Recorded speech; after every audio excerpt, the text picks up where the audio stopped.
So we're waiting for other speakers to join. Kindly wait for 5 minutes. Yeah, sure. That sounds good. Thank you.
Satish Vaidyanand, sir. Good evening, sir. We're so happy to have you.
Hello, Vaidyanathan sir. Good afternoon. You are most welcome to the conclave, sir. Thank you, madam. Good to be here again.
Sir, one more speaker, Mr. Thanigivelan, Balavelan sir has to join, sir.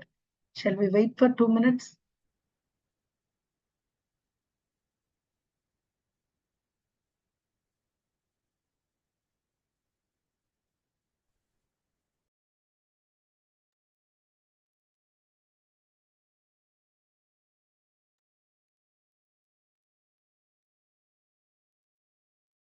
Yeah, ma'am. Bala has joined too. You can spotlight him and we can get started.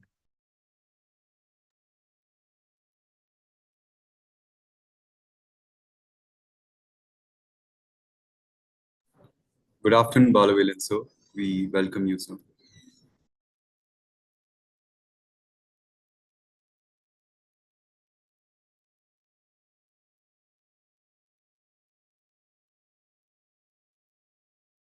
Balavelan sir. Yes, I'm trying to get my video up and it's not coming. Okay. Okay, sir. Please get. Yeah, okay. I You are got my most video. welcome, sir. Okay. All right.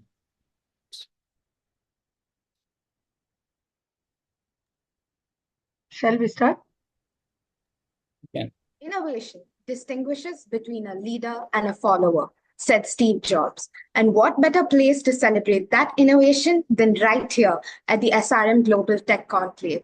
Good evening, everyone. I'm Hendrina, and with me is my wonderful co-host, Himag. It's our honor to welcome you all to day 3 of this exciting journey into the future of technology. That's right, Henrina. The Global Tech Conclave is where the brightest minds from our alumni network come together to share, discuss, and inspire the next generation with their experiences and expertise in tech. Over the past 2 days, we've explored fascinating insights into digital marketing, medicine, finance, and much more. Today, as we dive deeper into the innovations shaping the future of science and technology, I can't wait to see what's in store for us. Now that we're all set, let's jump into day 3 with a fascinating topic, the rise of digital twins. Hemang, why do you think events like this are so important? Great question. It's even like these that spark creativity and collaboration. They remind us that the future of technology is limitless if we share our ideas, innovate together, and challenge the status quo. Absolutely. And what makes it even more special is the connection we have with our alumni. Their journeys from SRM to successful careers in tech are a treasure trove of inspiration for us. 100%. Our alumni know exactly where it's like to sit where we are today, and their guidance is invaluable. Now, none of this would be possible without the support of our amazing faculty and leadership.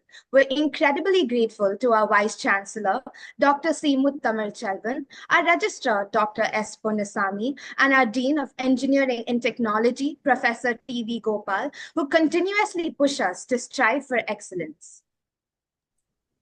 We would also like to extend a warm welcome to our special guest today, including Mr. Atul Rishabh, Mr. Balu Velanti, and of course, incredible alumni, Mr. Satish Speaker. We are so excited to have you here with us, so welcome.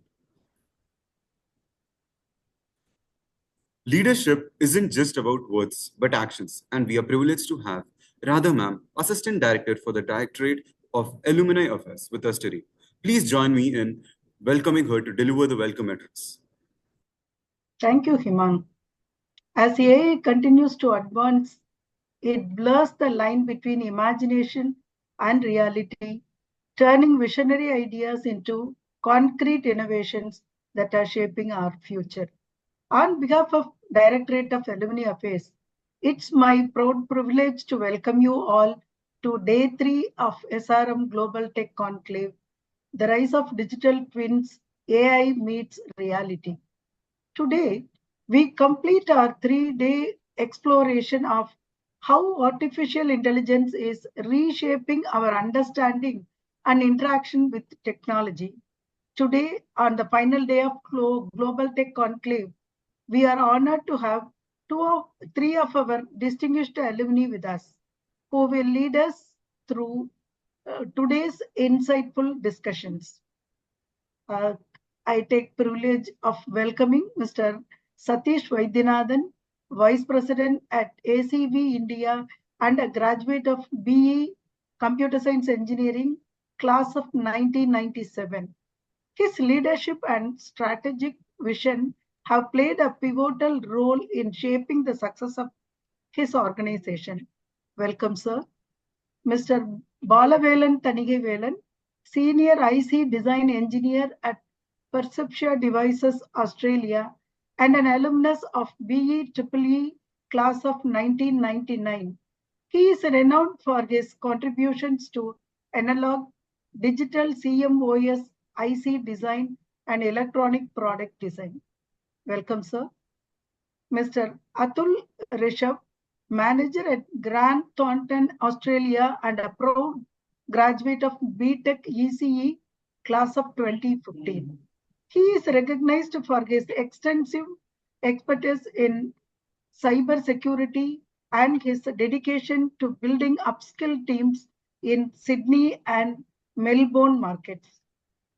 Welcome, sir. We are also grateful for the unwavering support of Dr. A. Ratnam, Directorate of Alumni Affairs, for his dedication and leadership have been vital to the success of this conclave, and we are deeply indebted for his continued support. Welcome, sir. To our wonderful audience, thank you for your participation over the past 2 days and today too. Your engagement has greatly contributed to the success of our discussions, and we are happy to have you with us again today as we continue to explore new insights and innovations together. Now, please join me in welcoming our esteemed guests as we dive into Day 3 of the extraordinary event. Once again, I welcome one and all. Thank you. Thank you, ma'am. We look forward to your continued support and leadership as we work towards bridging the gap between alumni and students. It's incredible how quickly technology is evolving. Hemang, you remember a few years back when virtual reality was just a cool concept? Now it's become a part of our everyday lives. Absolutely. The pace of tech innovation is mind-blowing. AI is a prime example. We are seeing it revolutionize industries from healthcare to entertainment. And this is exactly why we are so excited about today's panel discussion.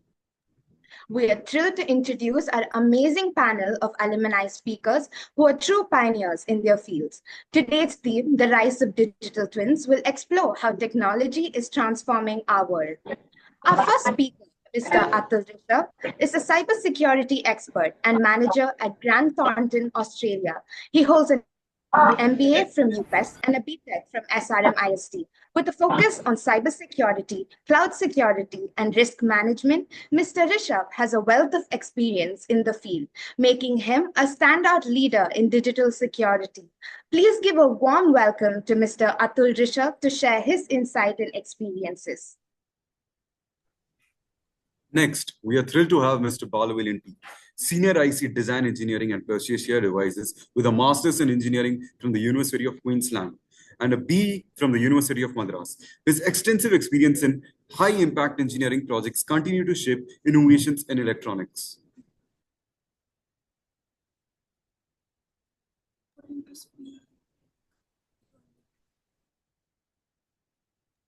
We invite Mr. Atul Rishabh to share his insight and experiences. Welcome, sir. Hey there. Thank you. So, as you all know, my name's Atul, and I've been working with Grant Thornton, Australia for about 1.5 years now. And thank you so much for having me here, first of all. It's good to be back, even virtually. I wish I could attend the session, physically in person. But yeah, that's good to have. So I think from a background perspective, I'll probably start off with my background, and then we can drill down into the digital twin from a cybersecurity lens side of things, and obviously Balavel will get into from a VLSI side of perspective, which is really amazing. So from a background perspective, I've graduated in 2015, as you all may know, and since then I've been working in the cybersecurity side of things, and I've worked on various aspects of cybersecurity. So I've worked in the penetration testing, which is you may call the ethical hacking side of things, and then I've worked in the incident response. Right now I'm into the governance, risk, and compliance, as well as some of the technical reviews that I do for the clients, and I largely look after the Sydney markets and the Melbourne markets, along with some side of Brisbane and Adelaide too. So that's a bit of a background about myself. If no one has anything, I can really get on to my presentation, and then we can take from there. Just checking if somebody has anything. If not, then I can really get on to the presentation.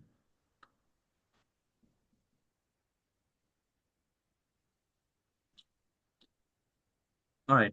So from a presentation perspective, we might want to speak around the digital twin, which is why we are here. And first of all, let's start off with understanding what is digital twin in general, right? So digital twin is nothing but the exact replica of the physical form that we have in the digital side of things, right? And it's very crucial as we go in terms of innovation and in terms of having the exact replica of the physical form and whatnot in the digital side of things. It's really important to understand the security aspect too, right? Because as it innovates, it comes with security risk. It comes with much more attack surface that we could ever imagine. Now, from a role of digital twin from Cyberlin's perspective, it is largely starting to get used. Again, this is a very new concept and it's starting to get used in certain areas. So you would see that we have got identity and access management, we have got vulnerability assessment, we have got incident response, threat simulation, and design and testing. Now, out of these, personally, I have looked after the identity and access management. I have looked after the vulnerability assessment and incident response side of things. Now, from a vulnerability assessment, I'll just give an example which would be really helpful for everyone to get onto the same page and understand what exactly is it, right? And just to be mindful of the time, we can get on to the other side of things, and obviously Paula will present after. So from the vulnerability assessment side of things, you can imagine, or you could think it like, the vulnerabilities that are present in a system inherently, right? So you would see live that you would receive updates on your phone, you would receive updates on your, on your laptop, and you would receive updates on n number of other things, right? Now, having these sort of assessments is really important to be conducted and to be done while before we move on to actually make it live, right? So in technical terms, it's called production. It's called production environment, right?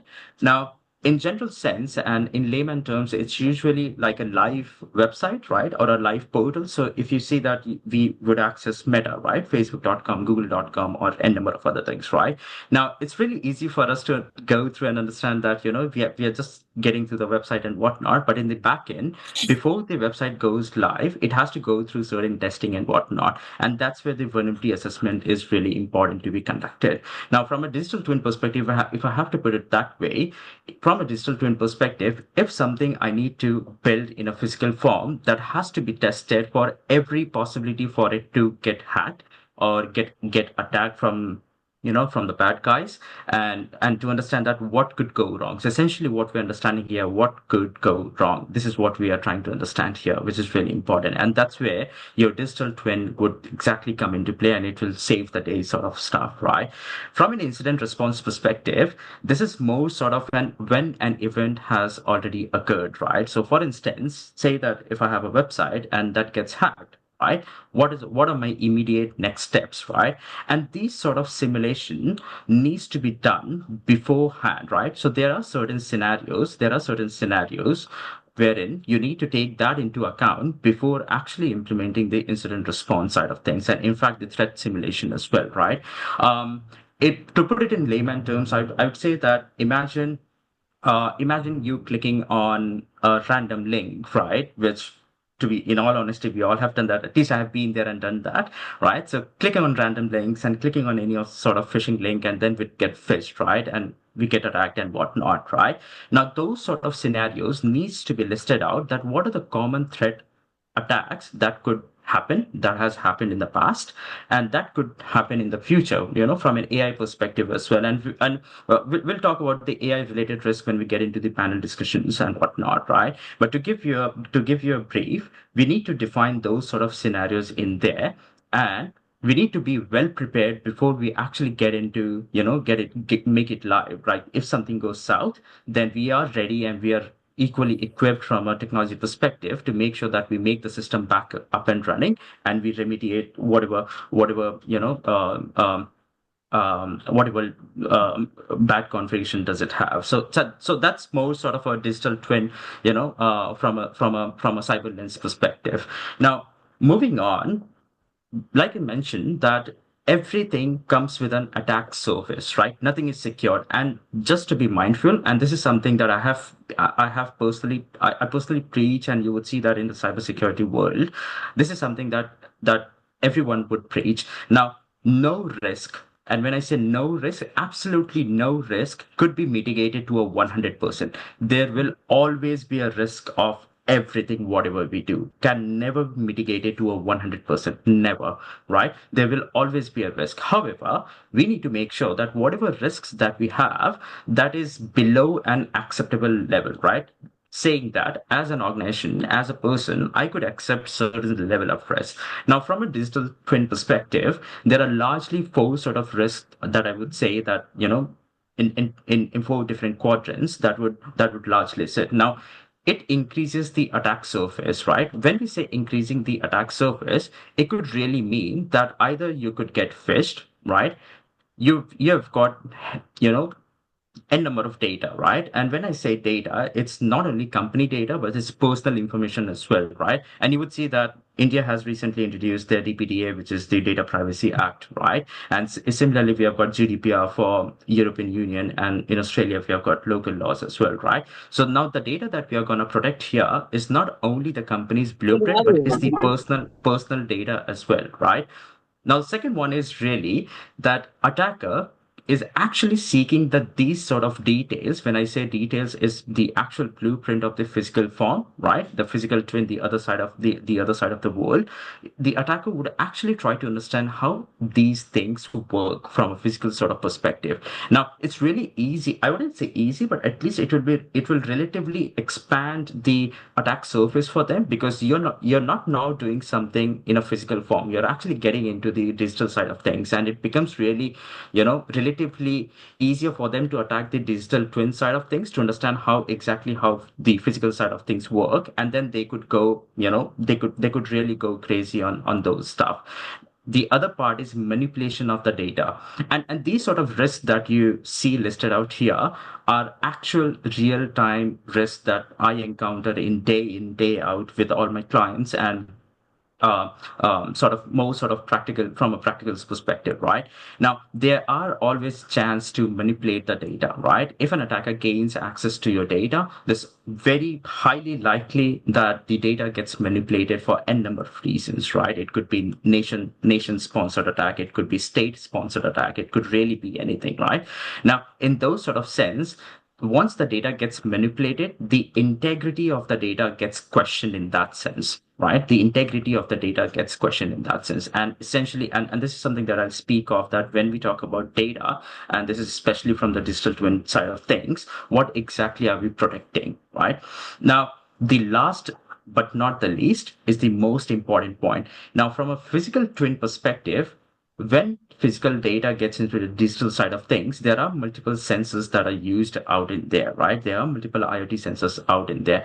It further increases your attack surface. When I say attack surface, it is the multiple entry points that an attacker would have, right? So say if one of the entry point is not working for them and they're not able to exploit that, they would go out, they would hop on immediately to the next one, right? Now, with increasing IoT sensors and whatnot, it also increases chances for bad guys to get into the network, right? And get the digital side of things. So it's really important to understand that anything that we do comes with a risk. And again, the risk cannot be mitigated to 100%. Now, when I was talking about what exactly we talk about, when we talk about data, what exactly are we looking at here, right? We are looking at CIA, right? Now, CIA stands for confidentiality, integrity, and availability, right? Now, any cybersecurity personnel that you would speak to, and if you speak to them about the confidentiality, integrity, and availability, it will ring a bell to them immediately, because at the end of the day, these are the three pillars of data security. These are three pillars of data security, which is really important to understand. Now, from a confidentiality perspective, we need to know that if the right user has the right level of access to the data, Now, why this is important? Now, say that if Bala has certain level of access, right, and Bala has got privileged access to certain data, obviously, I as a hacker, for me, Bala would be the target for me, right? Because I would want to get into Bala's network or Bala's account to get to the digital twin side of the things, right? The other part is the integrity. Like I mentioned, it's mostly around the manipulation of the data, right? So we are protecting the integrity of the data. The data don't have to get manipulated, and that's what we would want to do. And the other side of things is availability. And when I talk about availability, it's mostly around the data is made available to the right users. Could be external users, could be internal users. And the last side of the last part that I would want to focus on, mostly side of, again, from a digital twin perspective, I would rather have these in mind when I actually look at the security side of things. The first is data security, protecting the data itself.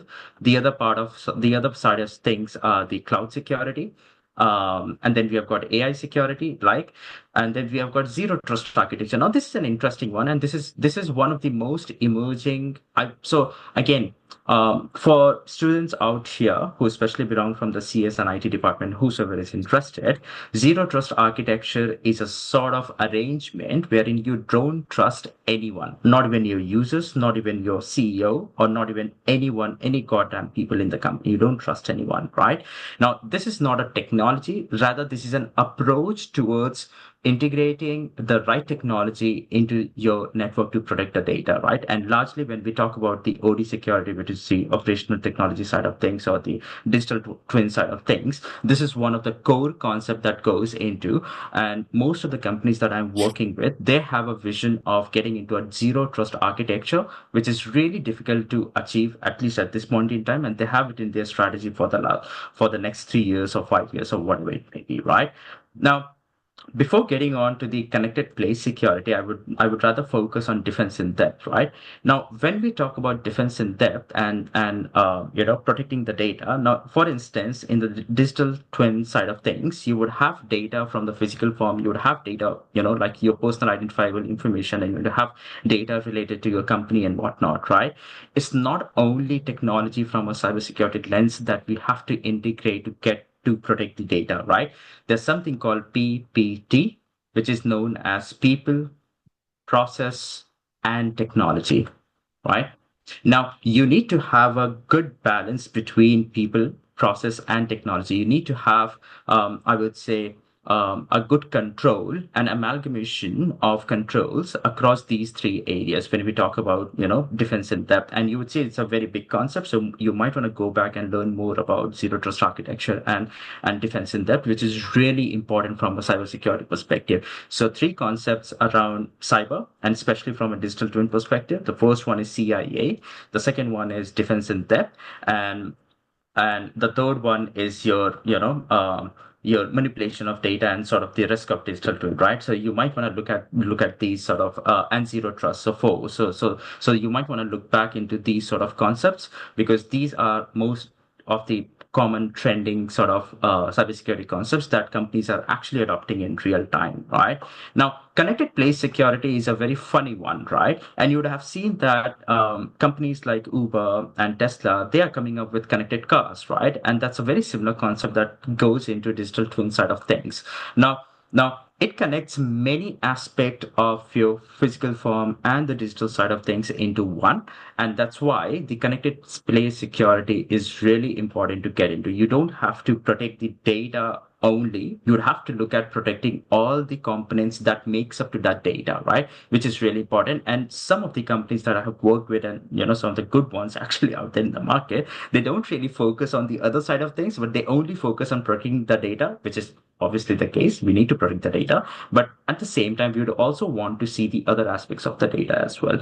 So largely, I think from a digital twin perspective, these were some of my initial thoughts, and these were some of the thoughts from a holistic review that I wanted to throw out. And that's all. So I'll see you guys in the panel talk when we discuss more about it. And over to you, Satish and Paula. Thank you so much, sir. Next, we invite Mr. Balavelan to share his insights and experience. Welcome, sir. Hi. Can you guys hear me? Yeah. Yes, sir. Okay. Let me try to project screen. Okay, so can you guys see my screen? Yes, sir. Okay. Afternoon, one and all. It's after 8:30 p.m. here, and it should be around like a nice coffee time evening around in Chennai right now. I thought this particular topic had a lot of relevance to my profession.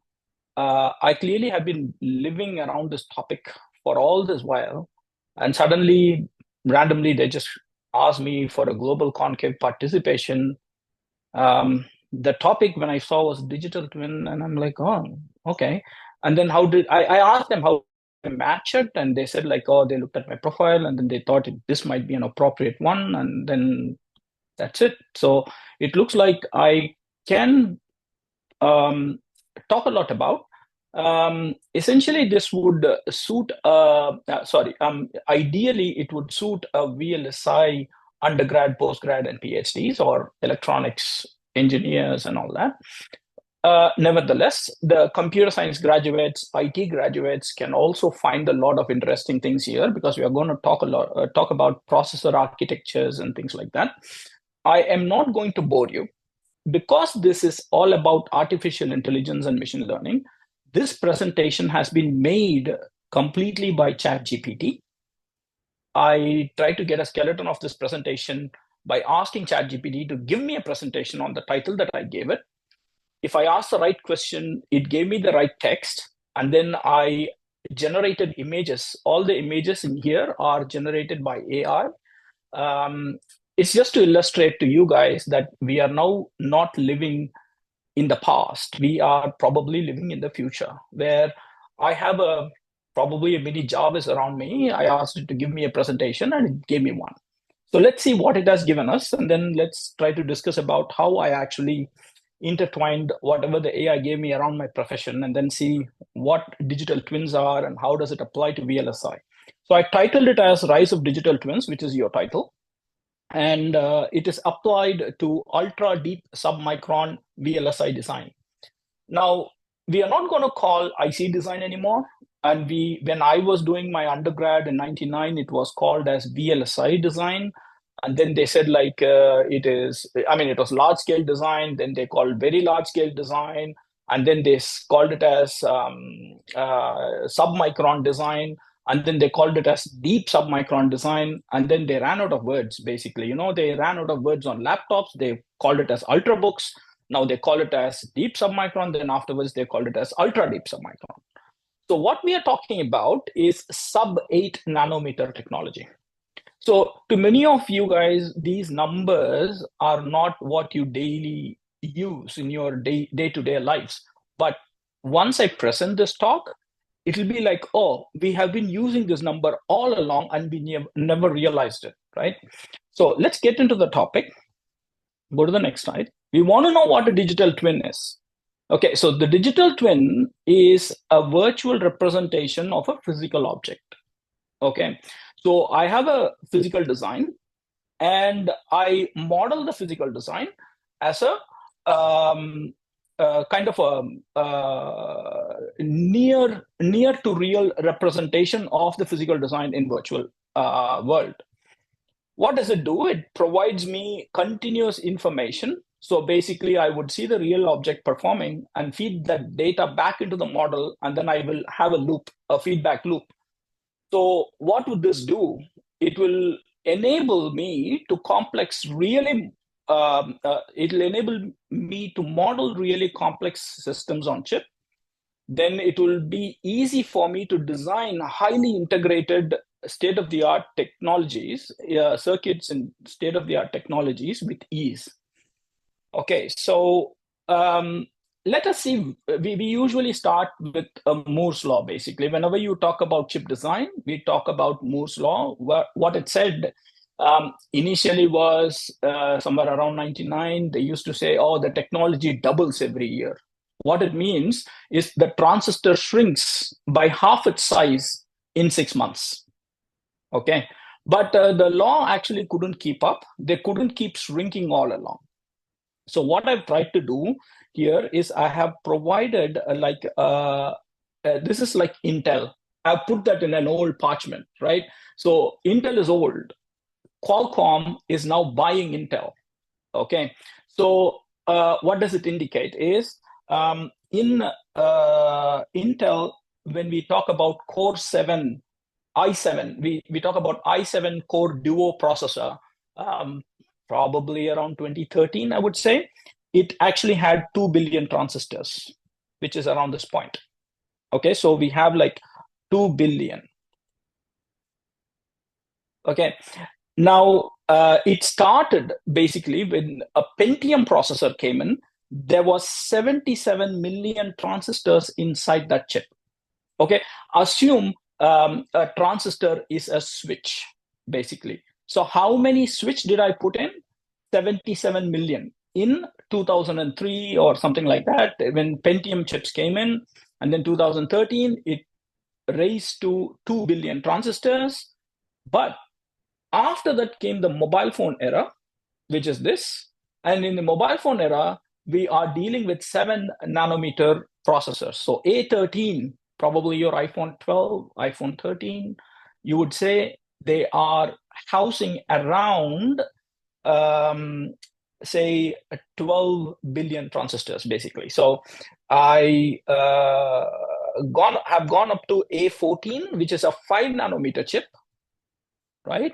So in a 5 nanometer chip, we have 15 billion transistors in there, right? Now, the next is the M4, which is this year, 2024. So what is the news around this particular, what is the buzzword? You have TSMC 3 nanometer chip process that's been perfected by TSMC, Taiwan Semiconductor, and they actually assure that they can put 300 million transistors per square millimeter. Okay, in 1 square millimeter, you can house 300 million transistors. Okay, so Apple came up with an A4 chip which would house 28 billion. So imagine where Intel was, it was 2 billion, right? And then where is Apple now? At 28 billion. What was the year? 2013. What is the year? 2024. You can keep it as 2014. Not so accurate, but in 10 years, or 10 years, my math is correct, okay. We probably came up to like 26 billion, or like we increased more devices into the chip, which means the density is getting higher and higher. So that is what this particular graph would tell you. So the graph says like I can stuff in a lot of switches inside, and the integration is going higher, density is going higher. So what does it mean? When you design a chip, it involves a lot of steps, a lot of processes. You want to do like system level modeling, you want to do architectural definition properly, probably use system Verilog kind of languages, MATLAB Simulink kind of languages being used here. People use Python. There is something like even C can be used. Handle C was one of language that I've heard about modeling at very high level systems. Then comes the schematic level design, where you have a transistor really placed as a schematic and then you simulate it. Then afterwards comes the layout. You lay out the chip as polygons, and then you give it to the foundry. The foundry actually does a tape out, and then after the tape out, you test the chip on the bench. Okay, so I have at least stated 10 major steps. There are in between loops for these steps. And I have said, like, it's just not one process. You have so many system level modeling has to happen, and the system level modeling has to be very accurate. Why? Because the customer gives you a spec and you want to actually model the specification so that the customer understands you know what you're doing, and you will probably develop a chip so he can invest the money. So a lot of processes involved. And then you also talk about like, a digital twin here, like that tries to tell you, yeah, we are simulating it. That's the golden one. And in between, there are so many other levels that you want to do. If you use a digital twin, what happens? You can actually enhance the design accuracy. Imagine your model behaves just like the real object, right? So if it behaves like that, that means you have better understanding of what the object would be. It reduces the iterations. Say, like I make a mistake while manufacturing the chip, then I have to redesign the whole thing. Imagine how many iterations do I have to do before I perfect the chip. Imagine how many iterations would have gone into an M4 chip that was done by Apple in 3 nanometers. The 3 nanometers came into existence somewhere around 2022 or something like that, when TSMC perfected the process. That means Apple wouldn't have got the process available to them until TSMC perfected it. Then the design started, and then manufacturing it in 2024, saying we have an M4 that can be used by general public, meaning imagine amount of qualifying work that goes on and perfecting the chip that goes on. It's a lot of work, basically. So meaning that I need to develop a very accurate model is a very pressing case. I have a very, very compelling case to develop a model, a digital twin. But what is the scenario? The scenario of the past, when we have like 130 nanometers, or say like we did TSMC 0.18 micrometer or 13 micrometer, around that particular time, we never saw certain effects happen. Because you have a big transistor, so you have a transistor, and you have like you have a source. Let us say we put this is one terminal of the transistor. This is another terminal of a transistor, and then you have electrons traveling around this region. So what happens is the feature sizes start to reduce. So meaning for the same amount of source and drain, we do not have a path. We only have a line. Here you had a big box here. Now you're going to have only one line here. So meaning your feature sizes are reducing by the year, right? So certain new problems will arise, which is something like quantum tunneling. We haven't even heard about what quantum tunneling would be. Imagine the power density. I had 77 million transistors. In the same place, I was able to stuff in like 20 billion transistors inside there. And imagine the amount of power density, fireworks happening whenever the switches go on and off, right? Then imagine the variability. For example, let us say you have a hot bowl of soup and you try to heat it in a microwave, right? The hot bowl of soup will not have the same amount of temperature at everywhere on the bowl of soup, right? So you actually microwave it, you take it out, you try to stir it a little bit so that the temperature becomes uniform. Otherwise, you have something really hot inside, really cold outside. You have non-uniformity even in a simple bowl of soup. Meaning the variability inside the chip, because you put so many transistors in there, will also increase as the density increases, right? Now, what will happen is certain short channel effects come in. What does it mean? You had a lot of distance for that transistor to travel. So you had this much big distance around to travel. Now it's just a dot. Even before it started to travel, it has reached the destination when the transistor wanted to travel from source to drain.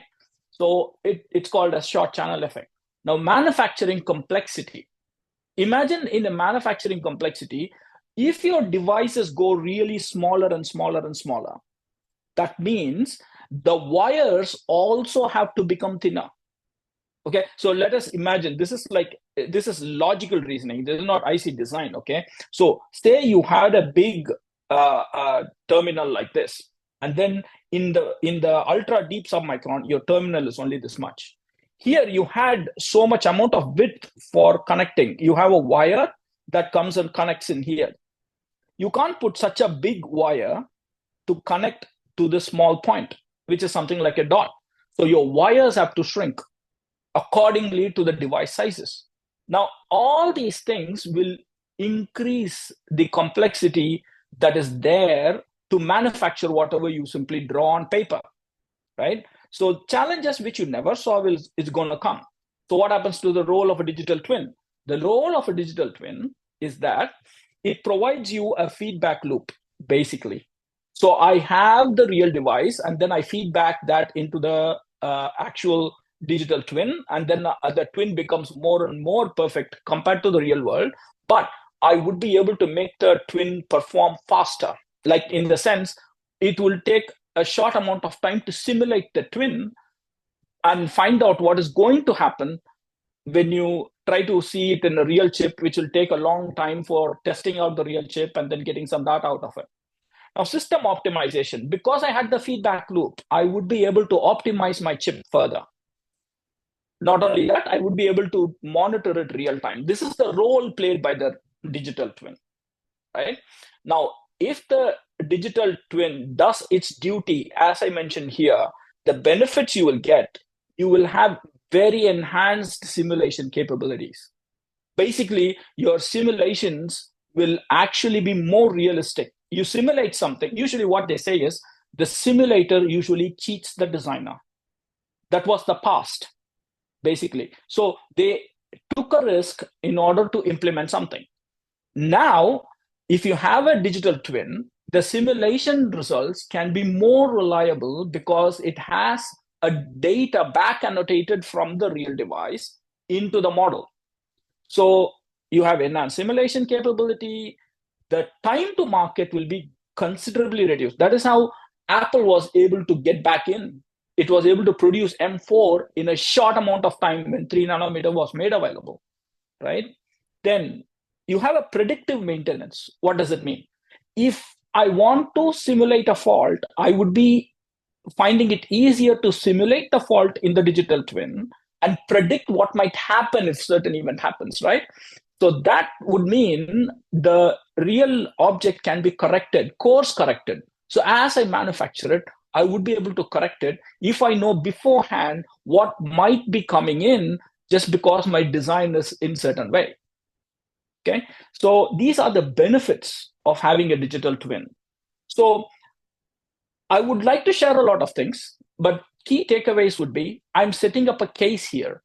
So this is like I'll set up a case and I would expect the moderator to ask me questions, you students to ask me questions, and then we go on detailing much further and further.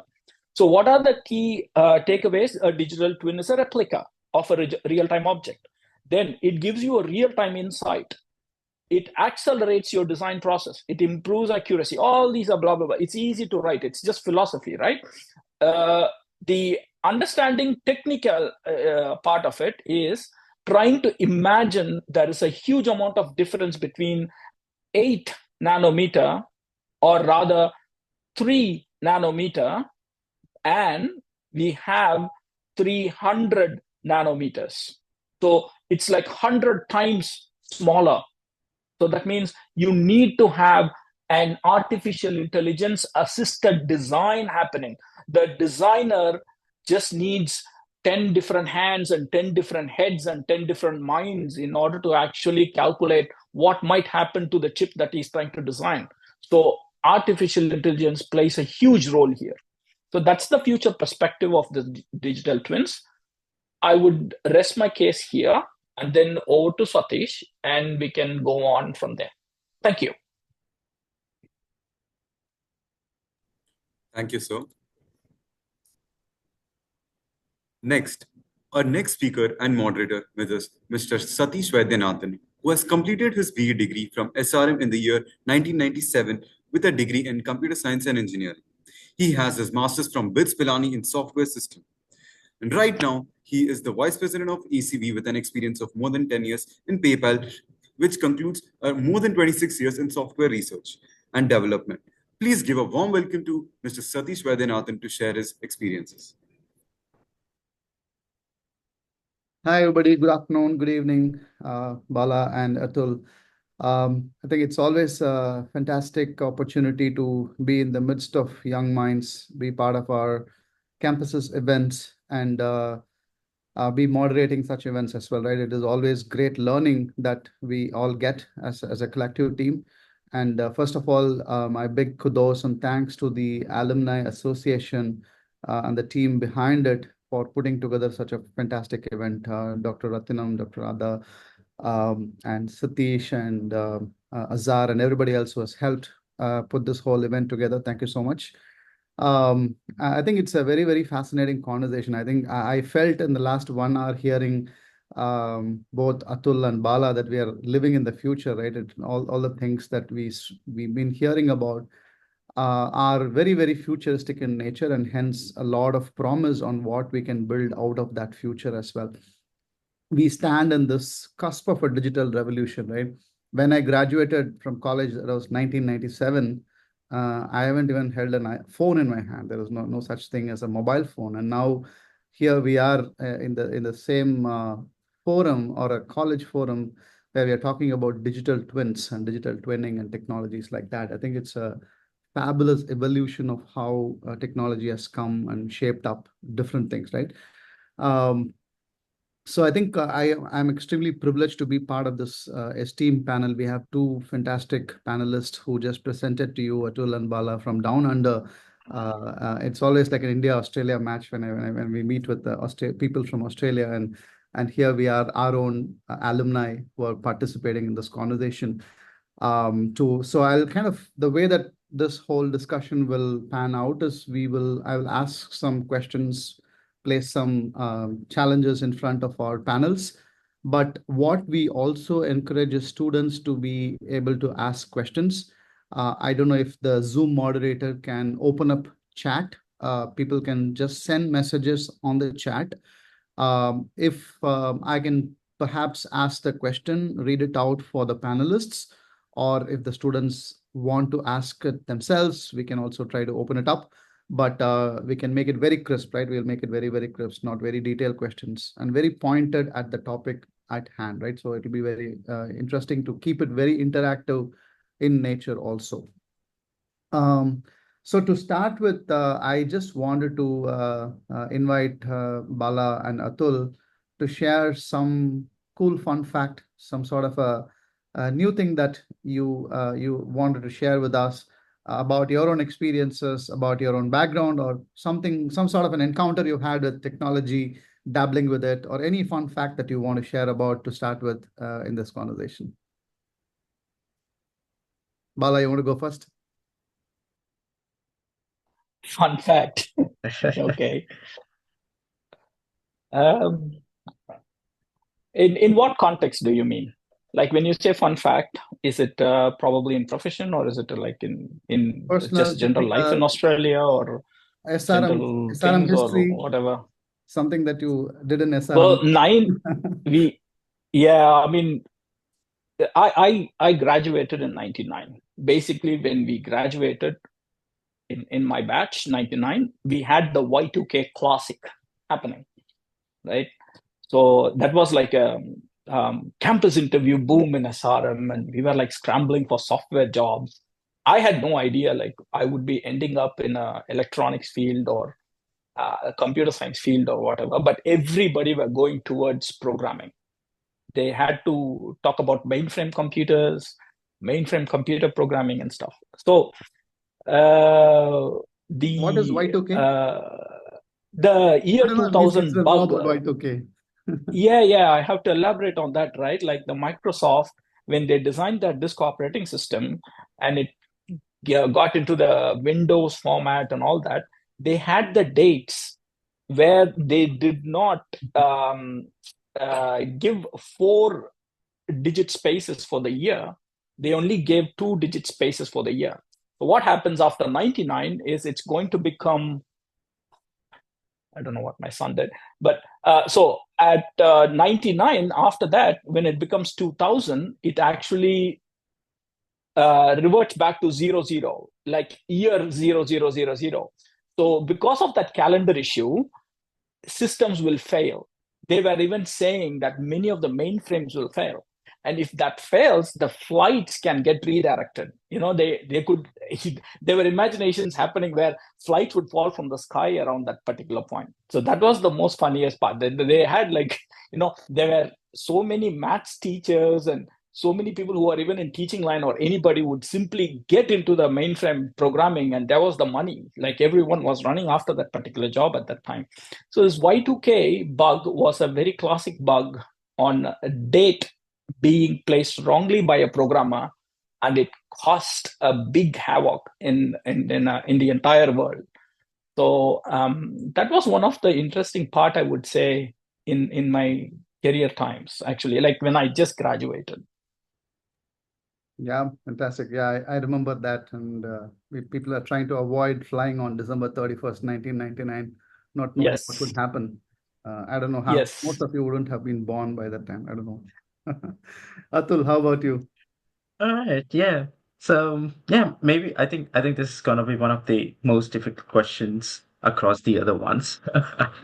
So yeah, so maybe I'll share one interesting fact from quite recently that I did. So I recently moderated a hackathon in Australia, wherein about 1,000 ethical hackers came together to solve real cases in the real world. So there are many people in Australia who are missing from the last 10 years, 12 years, 13 years, 5 years, or whatever, right? So we all came together to do a good cause. It was a 7 hours event. It was a full day event to find digital footprints of those missing persons. We collaborated with Australian Federal Police, and we actually searched for and try to dug up the digital footprint of those missing persons and submitted a final report to the Australian police. And we actually got some good output from that, and we actually got a person who went missing around 12 years ago, and there was no evidence, no artifacts of them being alive to start off with, right?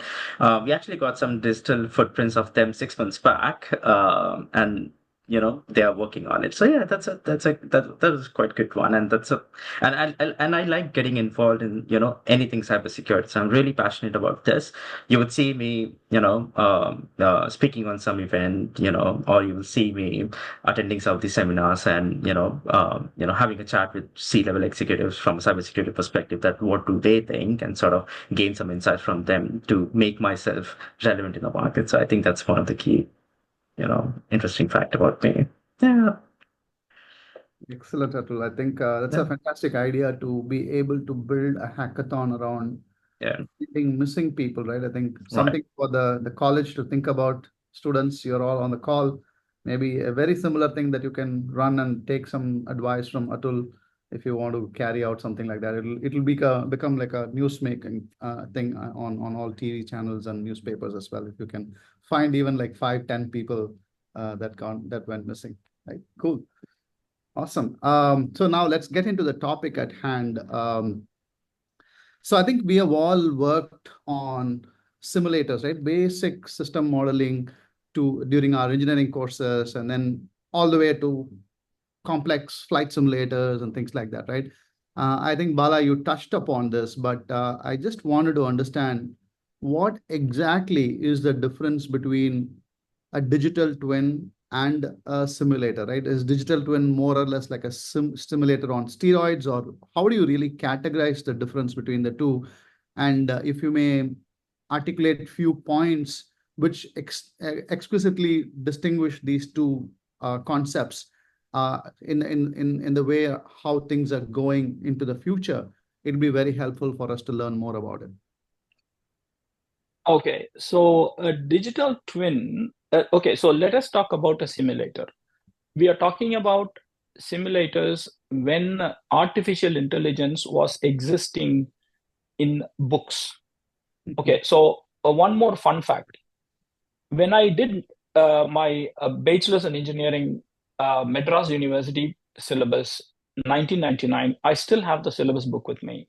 And they offered us 2 electives in the final year. Okay. And in the 8th semester, the elective that I took was artificial intelligence. I was electrical and electronics engineering student.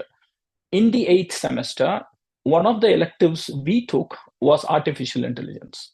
I never even had even the slightest clue that I would be living to make a presentation using the assistance of artificial intelligence when I was actually studying that. I was thinking it is something like something like a back to future thing where you'll have to really take a time machine, fly down, and then you will have artificial intelligence or something like that.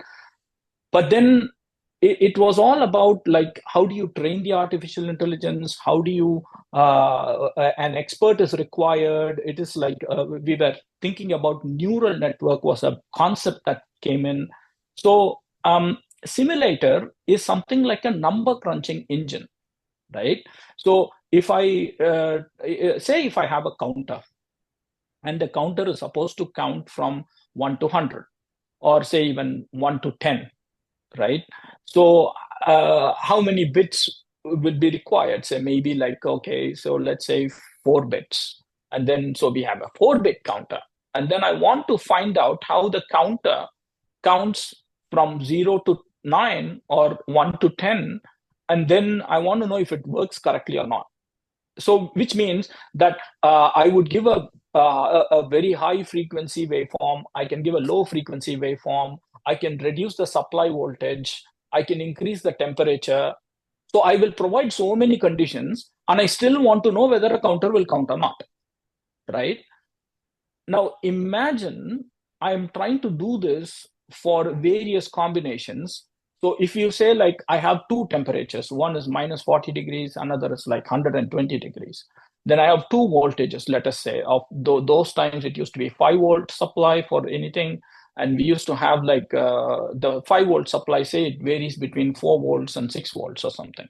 And then you have speed, maybe we say like 1 kilohertz and 10 kilohertz. You want to know if the counter works. So imagine how many combinations do I have to test this particular counter to work or not, right? Whereas a digital twin is a model of a same counter, but it will have all the performance constraints that are on the real chip fed back as a back annotated thing. And then it will be something like, as you said, it's a simulator on steroids. So meaning it will behave exactly like the chip. Whereas if I use a simulator, I must tell the condition, I must try to find out if it works in that or if it works in this. Meaning, if my degrees of freedom go completely close to the real world scenario, then it will mean that I don't have time to simulate all the conditions that is provided by the degrees of freedom I have. But a digital twin, it means that I can simply randomly give all the border conditions, and then I would expect something to show whether it will function or not. So there'll be a lot of confidence placed in the simulation output. I would be able to selectively test a very few conditions because the model has already been trained. It has been proven to actually work closely to the real world system. So that's the difference between a simulator and a digital twin. Fantastic. So you can test the boundaries very easily as well. Atul, how about your opinion from your cybersecurity world? No, absolutely, and I think Bala well covered on the other side of things. Now, from the cyber lens, and I think most of you would be able to relate. I'm not sure if you would have already come across this in your academic, but there's a tool called Cisco Packet Tracer. So I'm sure that some of you would have already worked on it, or if you haven't, then you would come across in your curriculum anyway. So Cisco Packet Tracer, imagine that, and someone who doesn't know this, imagine that as a software that mimics the exact sort of network, the IT network in on your laptop, right? So you could the exact functioning and whatnot, you could actually simulate that, right? You could actually see that how exactly it works and whatnot, right? Now, from a simulation perspective, you would actually have to go in and deploy your firewalls, your switches, or a number of other network devices and connect everything manually and set those parameters manually to make sure that it exactly looks like what you're expecting in the real time. So now that's an example of a simulator, right? And some of the simulation games as well that, I'm not sure how many of you are gamer here, but definitely I am. So you would see that there are some simulation games like truck simulation, you would have car simulation, and your real world simulations games out there, right? So imagine that as that, right? Now, when it comes to digital twinning side of things, if I have in my organization, if I have like 6,000 users, I've got like 10,000 users and employees and whatnot, it's really difficult to mimic that into the simulator.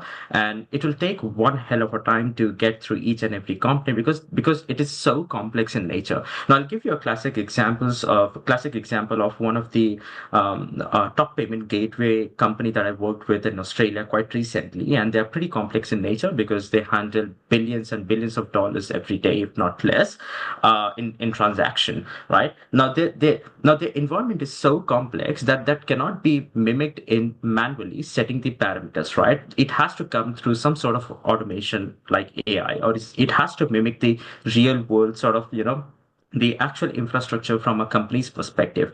Now, we help them to build that sort of ecosystem, and obviously not to a 100%, but we help them to build that sort of ecosystem that would actually mimic their real world and sort of their actual infrastructure into a test sort of thing. That's when you can actually test on an ongoing basis that what sort of vulnerabilities can emerge, what sort of threats are we looking at, right? And it becomes so productive in nature, and it takes you so much less time to actually do that and be more productive on it, right? Because should an incident happen, it not only it takes a toll on your data, but you would also have to look on other side of things as well, right? You have penalties from the government. Now, a client that I dealt with, they had to pay around, I think, around $4 million just in penalties because they were in breach of data privacy and some of the other related stuff that I cannot go into detail. But yeah, so the threat is really real. The impact is really real, right? Now,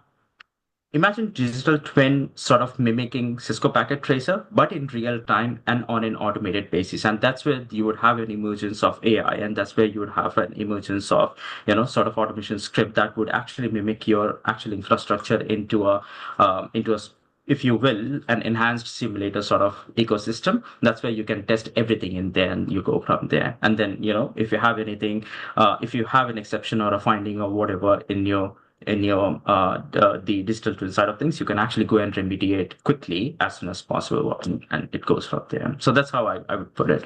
Yeah. Great. And I think it's like an advanced security guard helping you sleep in the night, right? To be able to It is, yeah. I mean, to be honest, nobody sleeps at night in our profession. Thank you, Atul. Thank you, But Bala, yeah. for that first distinction between the two, right? I'll post my next question to Bala. Bala, it was intriguing to hear that you guys are packaging like billions of transistors into one chip, like 28 billion to be precise on the M4.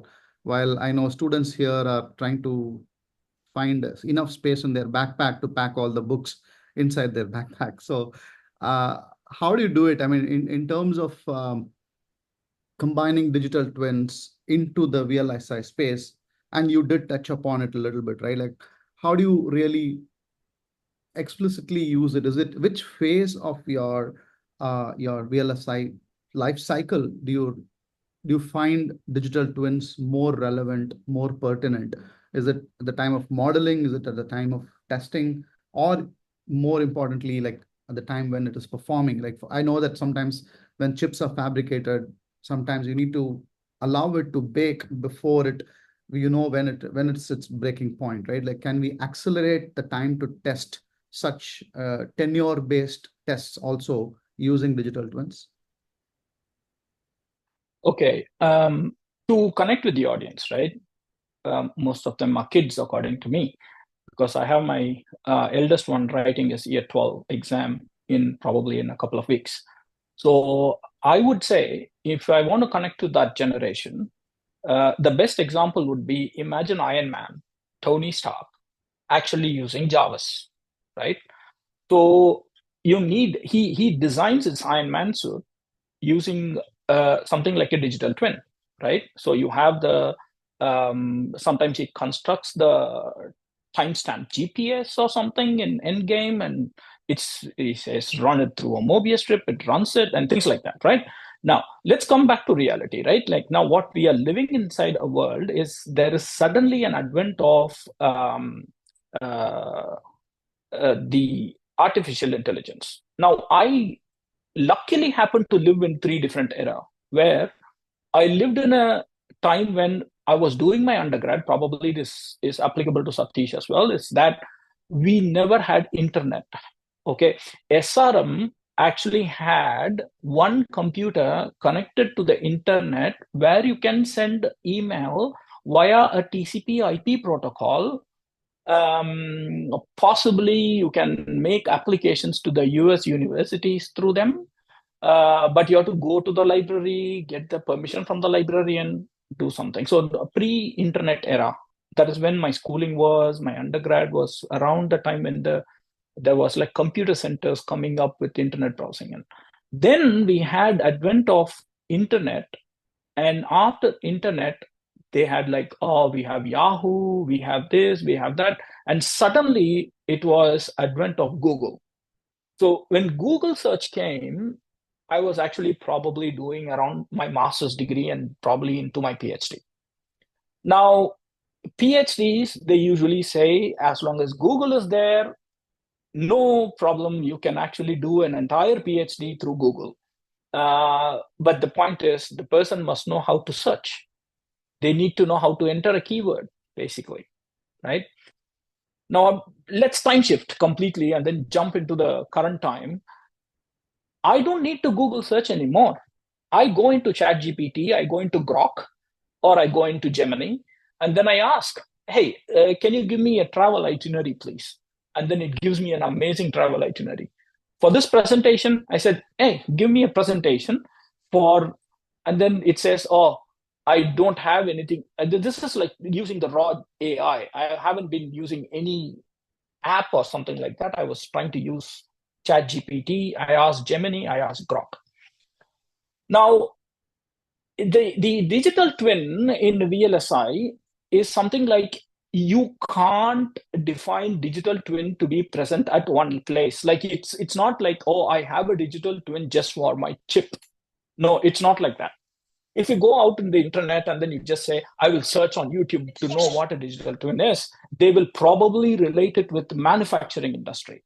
Like say, for example, the IC fabrication firms, something like the TSMC I was mentioning about, global foundries. These are foundries all over the place. They need AI to number crunch a huge amount of data and probably tell them what this particular process is going to work. So they want to model the transistor, and the transistor model can go haywire because I showed you so many parameters actually come up because your feature sizes go down. Now, in the case of VLSI design, I thought it is not going to be anywhere interesting if I simply talk about foundries and if I talk about fabrication, manufacturing plants, building industry on a digital twin. I found that I have been using this in my profession all along. Okay, so what I mean by a digital twin in VLSI is the chip design process is not a single step process. It contains at least 10 steps I just pointed out. Meaning each and every step has a small feedback loop within itself where you want to make sure before you go to the next step, you ensure that the design you have done on the previous step works perfectly. Say, for example, a customer gives me a spec, right? I quickly say, okay, I need to design a counter. Oh, okay, so let's go into the MATLAB and then try to write a code, a few steps, and then say, hey, this is the counter. Is it okay if I make it count up to 1 to 10, or you want it 0 to 9? And then the customer says, oh, I need 0 to 9. I don't want it to start from 1. I need to. So these are the specs, right? Basically. Okay, so now what happens? I find a modeling language. It's called as the system Verilog. The system Verilog, what happens is it actually puts in some building blocks. It provides me the language to define what can go into that circuit that would realize the simple code that I wrote in MATLAB to count from 0 to 9. Now, I put those building blocks, but those building blocks will be ideal. You know what ideal means?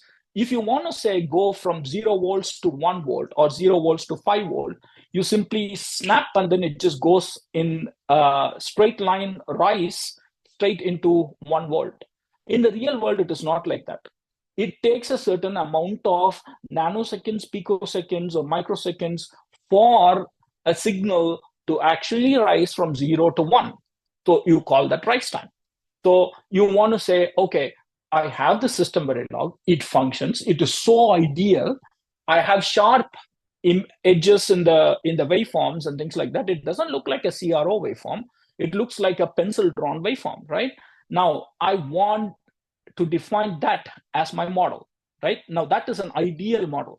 Now I go into a VHDL, I write a Verilog code or a VHDL code, I define a counter.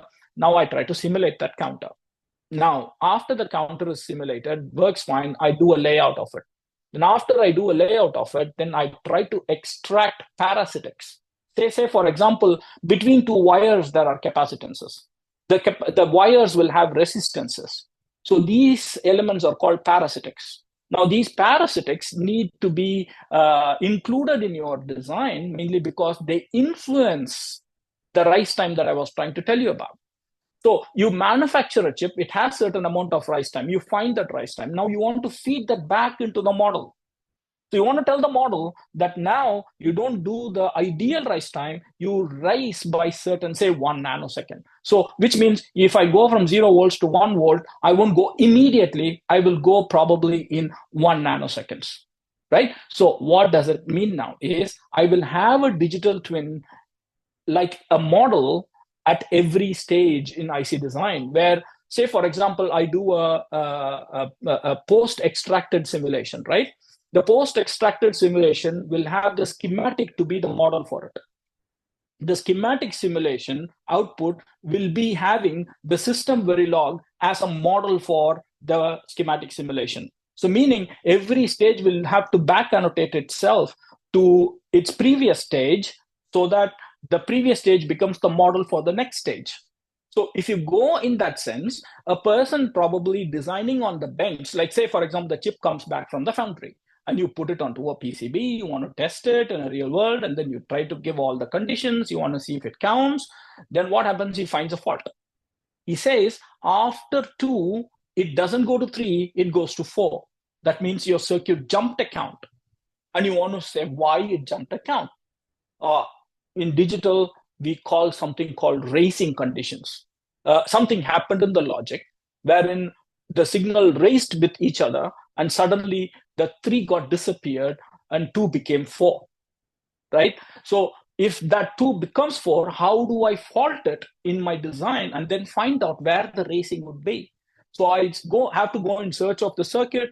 So you have to understand one thing. The chip that you produce will have a limited amount of terminals coming out. Whereas if you go into the simulator and then you look at the entire circuit, there will be millions of terminals that you can probe. Whereas in the chip, you can't probe all the terminals, basically. So what would it mean? You would have to find out some nice test which you get some outputs and you feedback those outputs in such a way that the chip becomes more and more real. And then you go and probe in the middle of the circuit somewhere. And that would say, okay, this is the place where the fault might be. And now I try to rectify the fault, correct the process, and produce the chip again. So this is where digital twinning is going to work in a VLSI design industry. The AI comes in because I was previously a very experienced designer who was actually backfeeding, back annotating, feeding back the loop based on my personal experience. Because I did so many designs, I designed so many counters, I was able to say the model should probably have these numbers as magic numbers. And they'll ask, where did the numbers come from? Did it jump from the sky?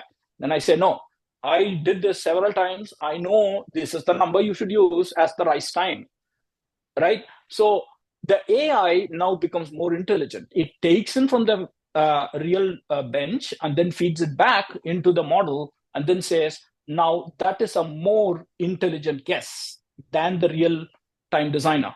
So the designer doesn't have to whack his brain, but the AI will assist him. Yeah, I hope I made this great clear, right? discussion, but I think one observation actually for the student community out here is based on Bala's answer. Number one is the prospects of what digital twinning can do is more from a theoretical perspective that he shared.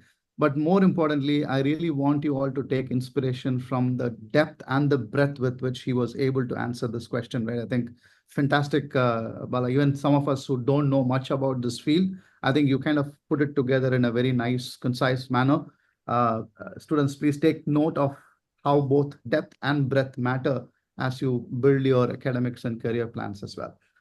Moving on to Atul. Atul, again, similar question on your side, right? I think I'm always afraid of impersonators, right? People impersonate you and do something like that. And the name digital twin itself is intimidating in the sense the meaning of it is almost, okay, somebody impersonating me, right? So as a result, you also touched upon in your presentation about this exposing the attack surface more than what it should. And things like that, right? So what are kind of the risks that you're seeing from an AI risk perspective, or even from the perspective of how organizations need to safeguard their data and things like that? And how do you really look at making sure twins don't trick the system into thinking about it in a different way? Whereas if we humans build it, we probably would think about it a different way, but can't take over things and do something like that, right? I'm just trying to be very curious about it. And how do you really do some safeguards around this kind of a vulnerability getting exposed? Sure. Yeah, thanks. That's a good question. So from a digital twin perspective, and when we talk about digital twin, it's essentially, again, in layman terms, it's essentially the digital form of the physical form, right? And those sort of that we have that sort of feedback loop in terms of, your values and whatnot, right? Now, from a hacker perspective, it becomes, I mean, from an attack perspective, it becomes really large. And, for them, it's data, right? They could harm you in any number of ways. They could harm you in terms of financially. They can also harm you by selling the data to your competitors. They could also harm, in a number of other ways. Now, from a risk perspective, this is very real, first of all, right? And then, I mean, I've personally encountered many clients getting hacked in terms of having those sort of AI risk and having around holding those sort of data and whatnot. Now, when it comes to digital twin side of things, I'd probably give you an example, and that's a good point raised that you picked up from my presentation around impersonation and whatnot. So I'll give you a good example, a real-time example that you may want to read more about it when you go back, right? Now, there was this guy in Hong Kong who was a CFO, right? Now, he was impersonated by a hacker in a Zoom call, like a literally live in a Zoom call, right? Now, the hacker actually impersonated his voice, his face, his movements, pretty much everything, right? Now, the hacker tricked the employees to get him to approve certain $1 million of funds being transferred to him, right? And he actually approved that. Now, that's just a classic case, right? And as stupid as it may sound, it's a real threat, right? I mean, to the companies, the financial loss, the customer loses its trust in the company that if you cannot protect your own data and, sort of if you can't trust your own employees, then why do I, trust you to protect my data sort of thing, right? Now, that's one.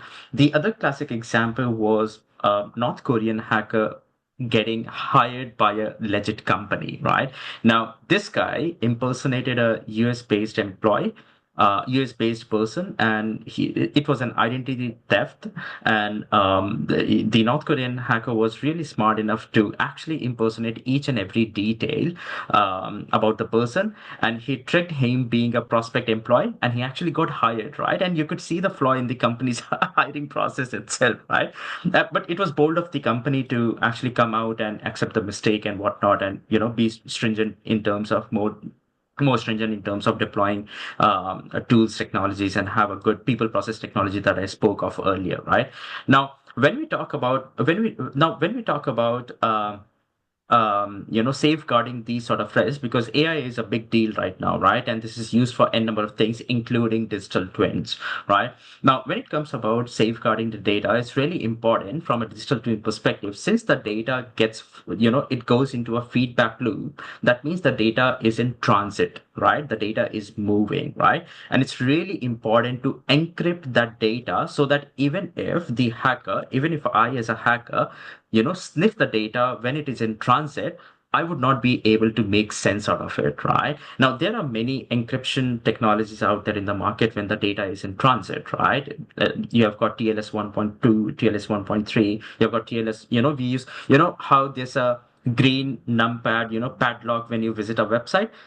That's where the company or whatever website you are visiting encrypts your data when you input your username and password or whatever data that you are sending out to the website, because the data is in transit, in motion, right? So that's one way to go about it. And you would see that if you guys have come across, students, if you have come across the term VPN, which is a virtual private network to access your internal resources and whatnot, that is where your data in transit would be encrypted. So anything that you visit when you connect to a VPN to sort of access the data, for your university, for your company, or whosoever it is, right?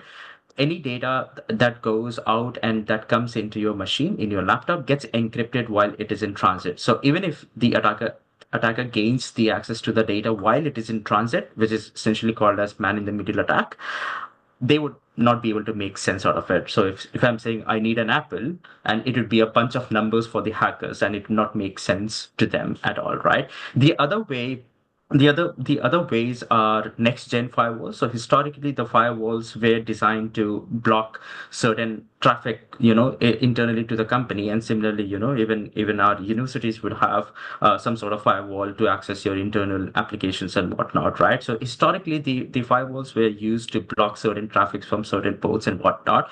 Now, the next gen firewalls have become really adaptive in nature, right? They are being integrated with AI technologies from third parties, or from being developed internally. Now, these firewalls are really intelligent to adapt to the recent threat surfaces out there in the whole of the market, right? It doesn't only blocks your traffic, it analyzes similar traffics that's malicious in nature in the industry in that particular location. It analyzes that and then automatically feeds that data to your firewall, your existing firewall, and it helps you to give that level of robust, I would say, protection, in layman terms, protection to your firm or to your organization and whatnot, to help you to get that level of understanding, right? Now, the other part is EDR, which is again, pretty much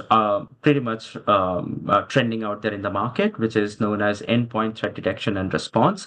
Now, this historically you would have used or you would still use antivirus in your laptops, right? Even in company provided or university provided antiviruses, right?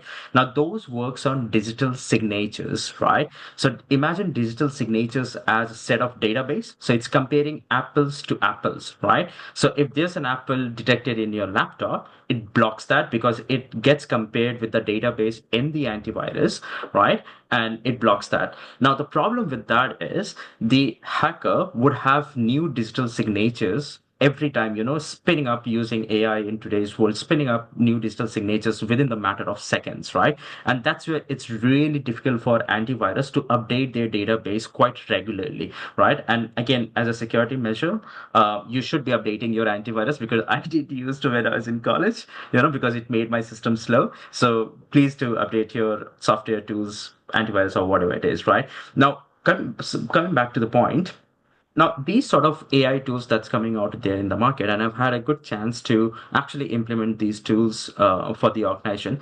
It analyzes a user's behavior, right? Now, say that Satish, as a user, if he is not supposed to click on something and do a certain task, but he actually is doing for the last, say, one or two events, it will get flagged to the respective cybersecurity team or IT team that Satish is not supposed to do that. Why is he doing that, right? And it gets flagged to the IT team or the cybersecurity team or whoever it is, right? And they would go and investigate. Now, there's another layer of security wherein it blocks the activity. So it would immediately block whatever Satish is doing, and then it will flag it to the team that we have blocked it. You might want to go and investigate. So these are the sort of technologies that's coming in now. From a digital twin perspective, since the data goes into continuous feedback loop, these sort of technologies are really important to integrate with the existing infrastructure to make sure that we are not going away with the data and the data doesn't fall into the wrong hands, right? Now, when I spoke about the data in motion, right? I think you all would have heard of cache, right? The cache memory and whatnot, right? Wherein the data is locally stored so that the next time you visit or the next time when it goes into again a feedback loop, you would not spend, I mean, the system would not spend another second or something. It goes into microsecond or picosecond, right?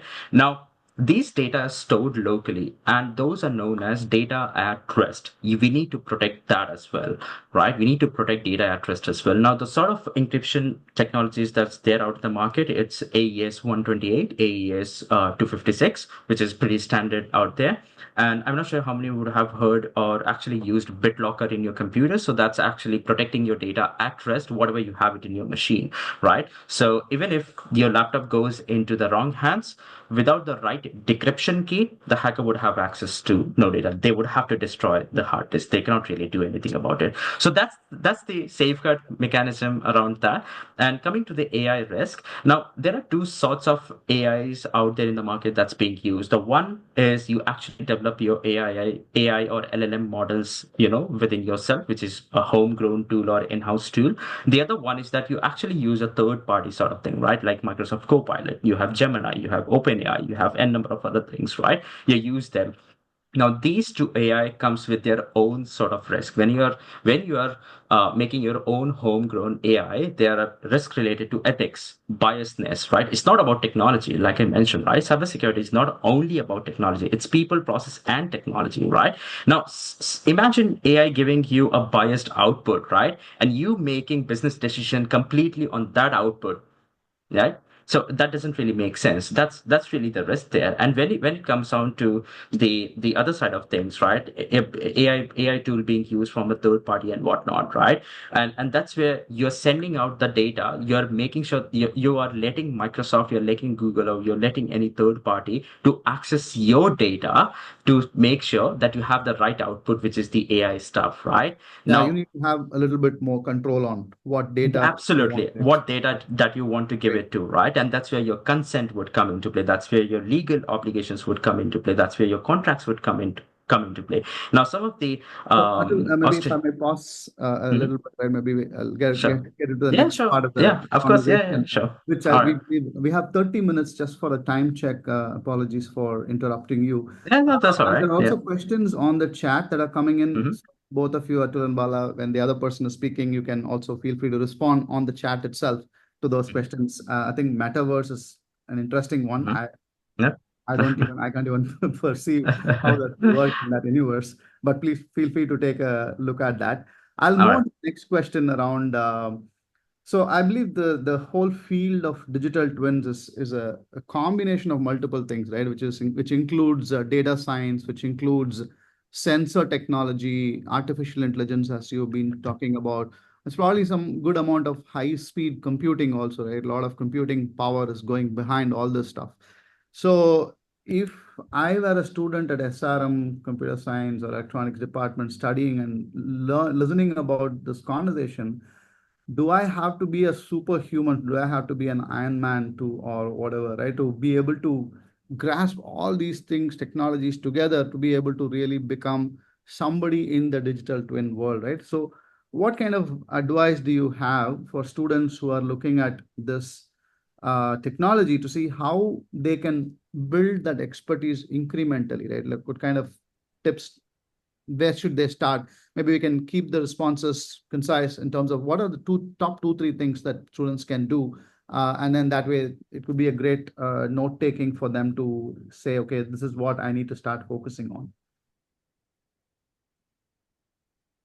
All right. Okay, so who goes first? Yeah. Okay, you go, Atul. Yeah, all right. Now, from a cyber perspective, or from a purely from that side of things, and from the IT side of things, before we even get on to understanding AI, digital twin, and number of other jargons out there, right? It's really important to understand how things actually works fundamentally, right? And when I say how things works fundamentally, it's from Bala's and from a VLSI perspective and from a semiconductor perspective, right? That's one. And the other aspect is that how do computers connect talks to each other. That's really important, and that's the networking, right? So you would have in your syllabus like your networking concepts, right, along learning about OSI layers and learning about network devices and a number of other things, right? So I would say start off with learning how things works fundamentally, because if you don't know how things works, how are we going to protect it, or how are we going to understand it? So I would probably start from there. Okay. Yeah, so I would say from personal experience, I have been doing this particular sort of suggestion based on my professional experience, and I've been advising students on this. I have seen that this particular idea works very well. Gone are the days when we actually had very specialized employees. Okay, we had a scenario where a Texas Instruments employee from the US who had 40 years of experience in IC design came to Sydney, and then he would just simply do the circuit design in the system as long as the system is just opened up for him. He said that in Texas Instruments, he never played with Linux operating system at all. He had no idea of an operating system. He said, where is the IC design software? And I said, this is the instruction given to you in the file. Can't you just open it yourself? Oh, I have no idea. You open the software, I will work on it. And I was like pretty surprised. Such an experienced designer who has the knowledge of IC design, but has no idea about the environment. Now, cut back, when I see my profession, right, I actually have exposure in Linux operating system. I know how to do scripting. I know how to do Python coding. Like I had to learn some modeling languages in order to just automate a design process in IC design. Now, which circuit designer will say, oh, I can actually start learning programming or whatever. So then I thought the idea is you are to be like a plumber. So imagine you are a plumber and then you go fix a tap. And then while you fix a tap, there's a problem with construction. So you need to be a building guy. You need to do some demolition, rebuilding. You can't simply say, oh, the pipe is behind the wall, I won't fix it. You can't do that. Now imagine while you're trying to do that, you probably cut a wire behind, right? Now you have to become an electrician. You need to have all the equipment. So meaning your toolbox should contain electrical tools, plumbing tools, as well as building tools. So similarly, imagine like this, I have my resume, which will say I am good at circuit design. Then I know how to deal with CAD tools, which are computer-aided design tools. Then I also have programming knowledge. I would be able to develop a digital twin myself. My manager will say, hey, this particular circuit seems to be really weird. It takes 2 days. You know what? A circuit, a simple circuit, like an oscillator, let us say. The oscillator to simulate with a feedback system in it will take at least a week to simulate. Would you imagine a real model, like a model that mimics the real world with all the parasitics back annotated and everything, to simulate that, it will take 5 days. So when will I churn out a chip, right? So I should be able to develop a quick model which will actually simulate faster, but mimic the behavior, also induce a fault into it, and then see how will it react. These are personal scenarios that I came across. I was simply said, oh, can you do this Perl scripting, please? Oh, how do I learn Perl? Okay, so just go Google, just find out how to do like regular expression matching using Perl, and then try to do something, right? So in my opinion, the students of current age, they should have one more item in the toolbox, which is AI. So they should be able to know many things. They shouldn't hesitate to learn many things. But when it comes to the job, they should be ready to get their hands dirty in whichever way we want. Yeah, I think definitely we call this term called full stack engineer, and I used to wonder like what is full stack engineer? I always have been a full stack engineer, building front and back end databases and everything, right? But then here it's now specialization. I think we need to get out of that specialized mindset. But then now we have AI, which is actually empowering you to learn a lot of new things as well, right? AI is writing code for you and things like that. So I think my next question is around to help with the faculty and members of the SRM decision-making body, which is all our the senior decision makers in the college, right? So what do you think the campus ecosystem or the university ecosystem should be doing in order to be able to create more awareness on the subject of digital twins particularly? I think we spoke about AI, but then if you want to specifically focus on digital twins, what should colleges do beyond having a panel discussion on the rise of digital twins? What are one or two things that they can do? Maybe some practical use cases that you can suggest that we can create as an incubation mechanism. Say, okay, these are a couple of practical use cases that students can do. Like if you want to look at digital twin 101, the practical lab should have these 2 or 3 experiments in place, right? What would that be? Atul, do you want to go first? Yep, sure. All right.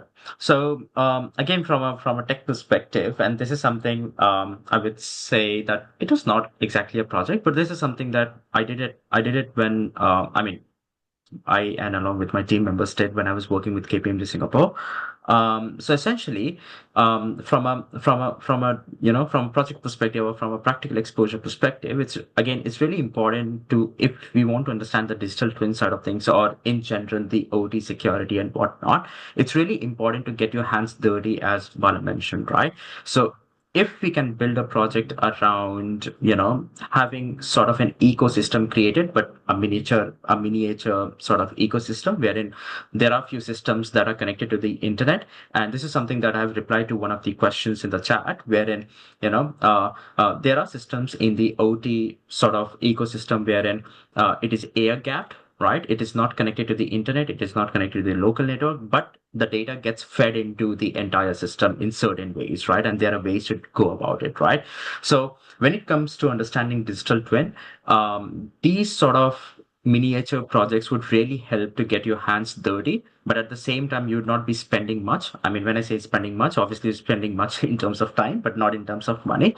But at the same time, you will get the real essence of what exactly are we looking at in terms of threats, in terms of vulnerabilities, and in terms of securing your entire ecosystem. So that's one way to go about it. Yeah, Bala, do you want to add in? See, I have a few ideas for the universities. Basically, this is based on my current job scenario where I have a lot of fresh graduates who are coming as an interns from universities in Australia here in Sydney, basically. So we find that the students are basically lazy. Okay, so don't mind. Okay, so this is the reality, right? Because you are having probably an entertainment system in your hand, so completely defocused. When I was probably learning, I was telling my son, basically he's writing his year 12, that I never had even a television to actually look at. My dad's cut off all the entertainment part. I wrote my exams with ease. Whereas here, when he's preparing for the exam, he has to look at his mobile phone for some times. So when we have graduates working here, they have to look at mobile phones and all that. So anyway, the point is, when it comes to the universities, right? I wanted the universities probably to give them more leverages to learn cross-discipline, right? Say, for example, when I did my undergrad, the electives were there only at the end of the year, at 8th semester, only 2 electives, and that's it. Whereas in the current scenario, say, for example, I have a computer graduate, right? The computer graduate is trying to probably go. I'm trying to say this in Indian perspective because I've been talking to a lot of Indian kids. They say like, oh, you either prepare for NEET or you prepare for GRE or something like that, go abroad, or you go for campus interview. These are the 3 streams. Which one you want to go on, this and that, right? Now, that shouldn't be the case in terms of engineering. Say if I do a computer science engineering and I decide, hey, VLSI, digital twins talk was so interesting, I want to pick up VLSI. That means the CSE graduate, like computer science engineering graduate, should be able to take a couple of courses in electronics, maybe learn VHDL coding, maybe learn like computer architecture design, and then probably learn Verilog coding on RTL register transfer level, and probably chalk out his career. Or if the electronics engineer basically studying and then has a lot of computing capabilities, should be allowed to take a few of the programming courses.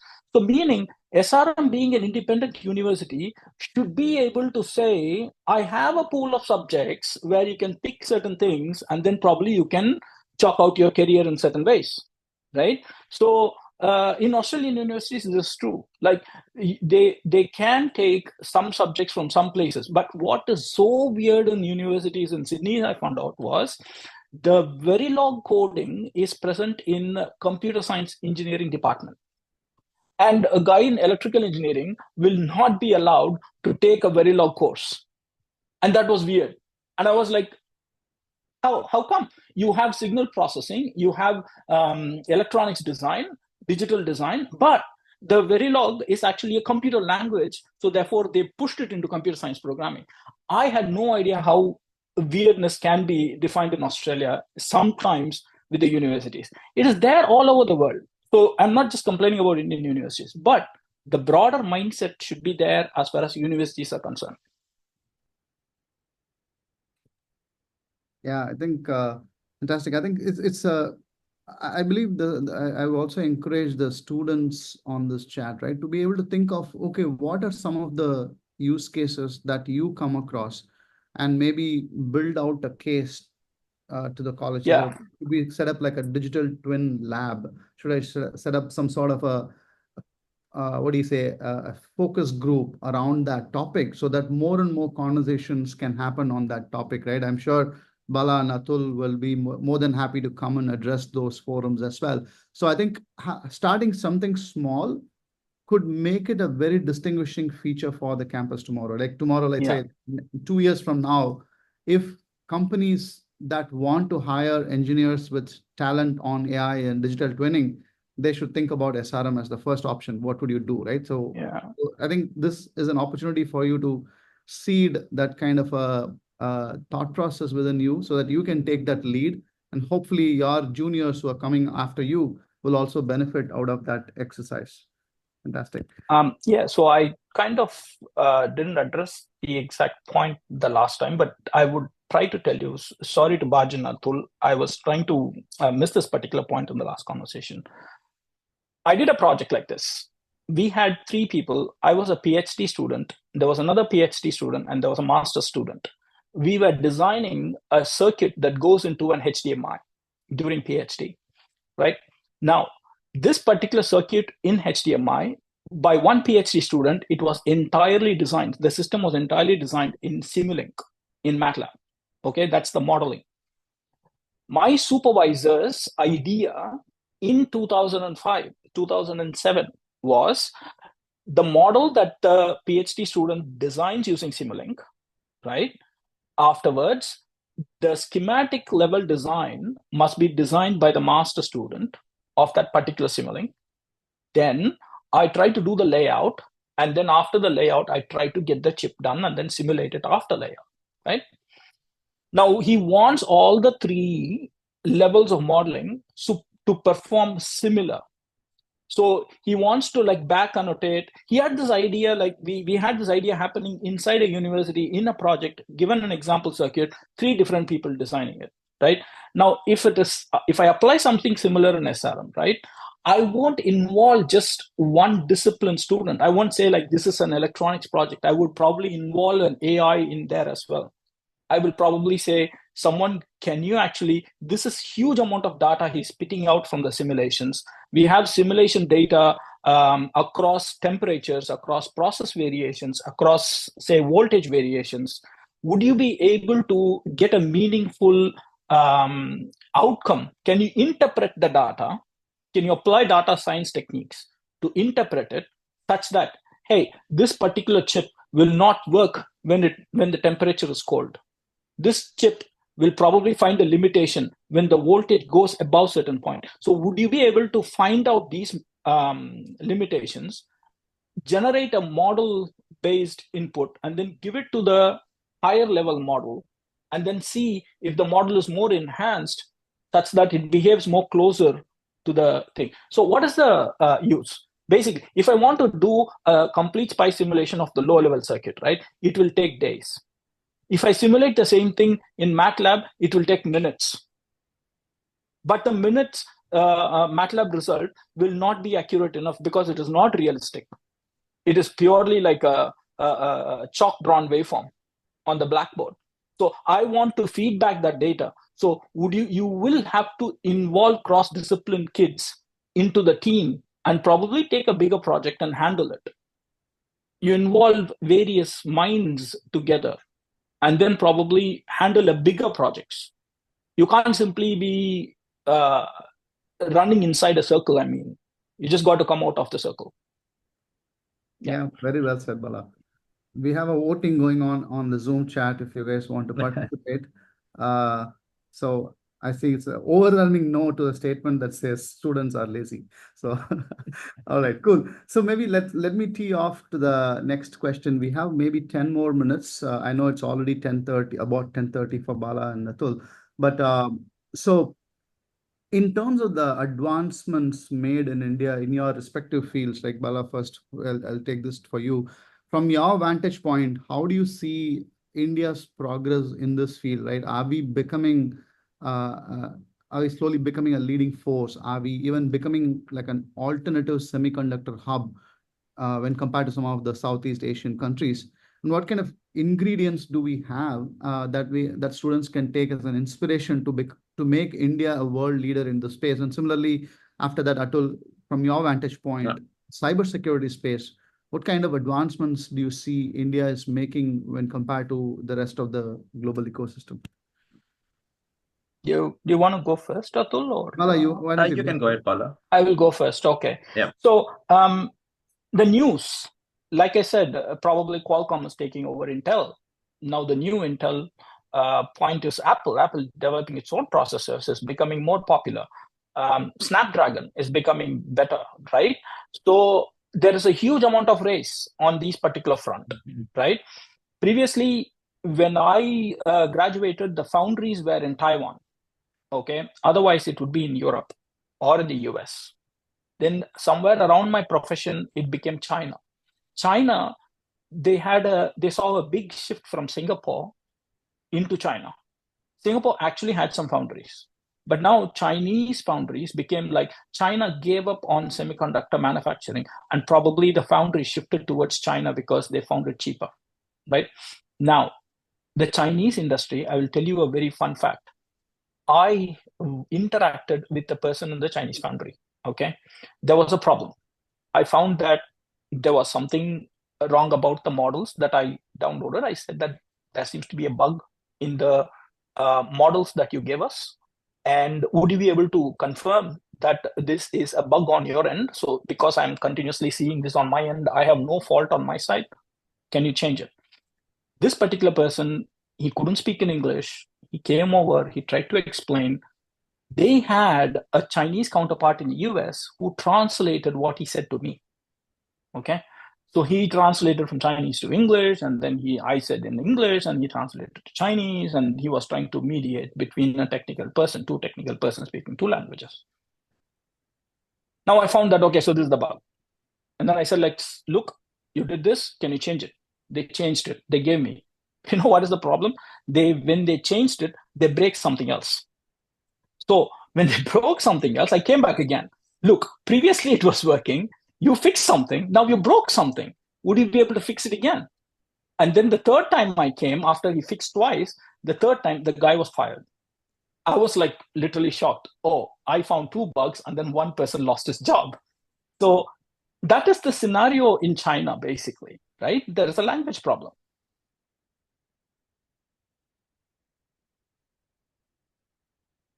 Oh, lost you, Bala. Bala, we lost your audio. We lost your audio. Maybe the app or has run out of charge or something.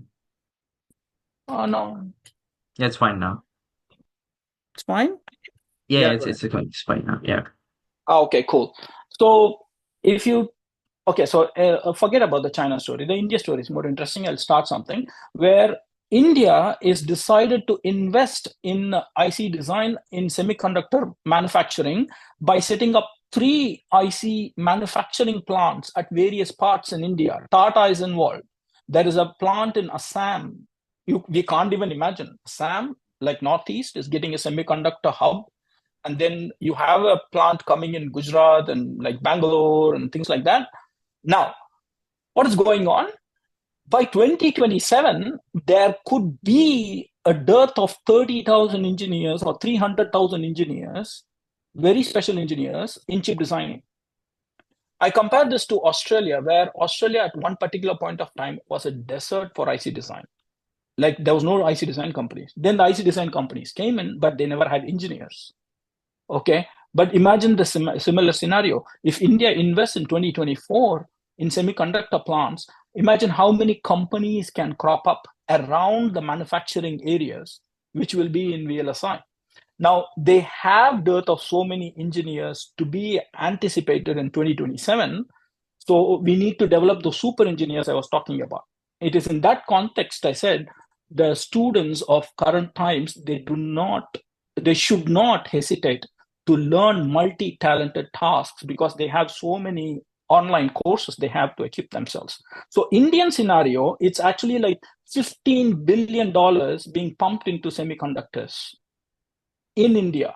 $15 billion pumped into semiconductors. You go into IEEE spectrum, you have articles coming up this year, like Homi Jahangir or like you say Vikram Sarabhai, who was the architect in atomic research. There is a guy who is actually being the architect in semiconductor industries, setting up the semiconductor scenario in India, basically.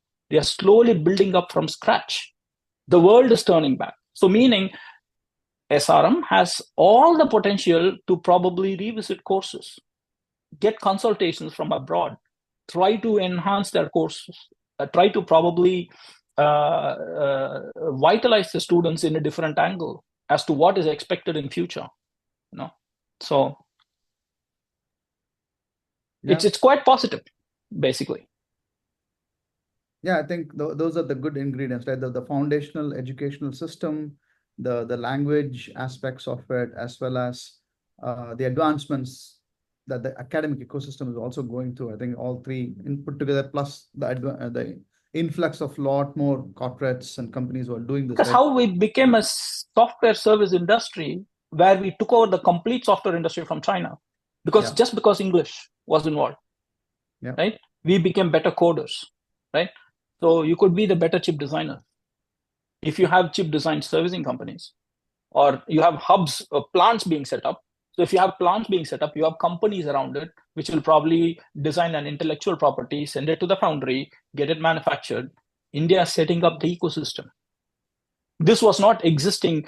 I didn't even imagine, even in my slightest dream, for this to happen. And suddenly in 2024, I'm probably talking about it. Cool. Before Atul responds, I have a question for you all. What was something new you learned today on chat? There are 69 people on this chat. Would love to hear your feedback. Atul, over to you on India ecosystem and your observations. Yep. Yeah, absolutely. All right.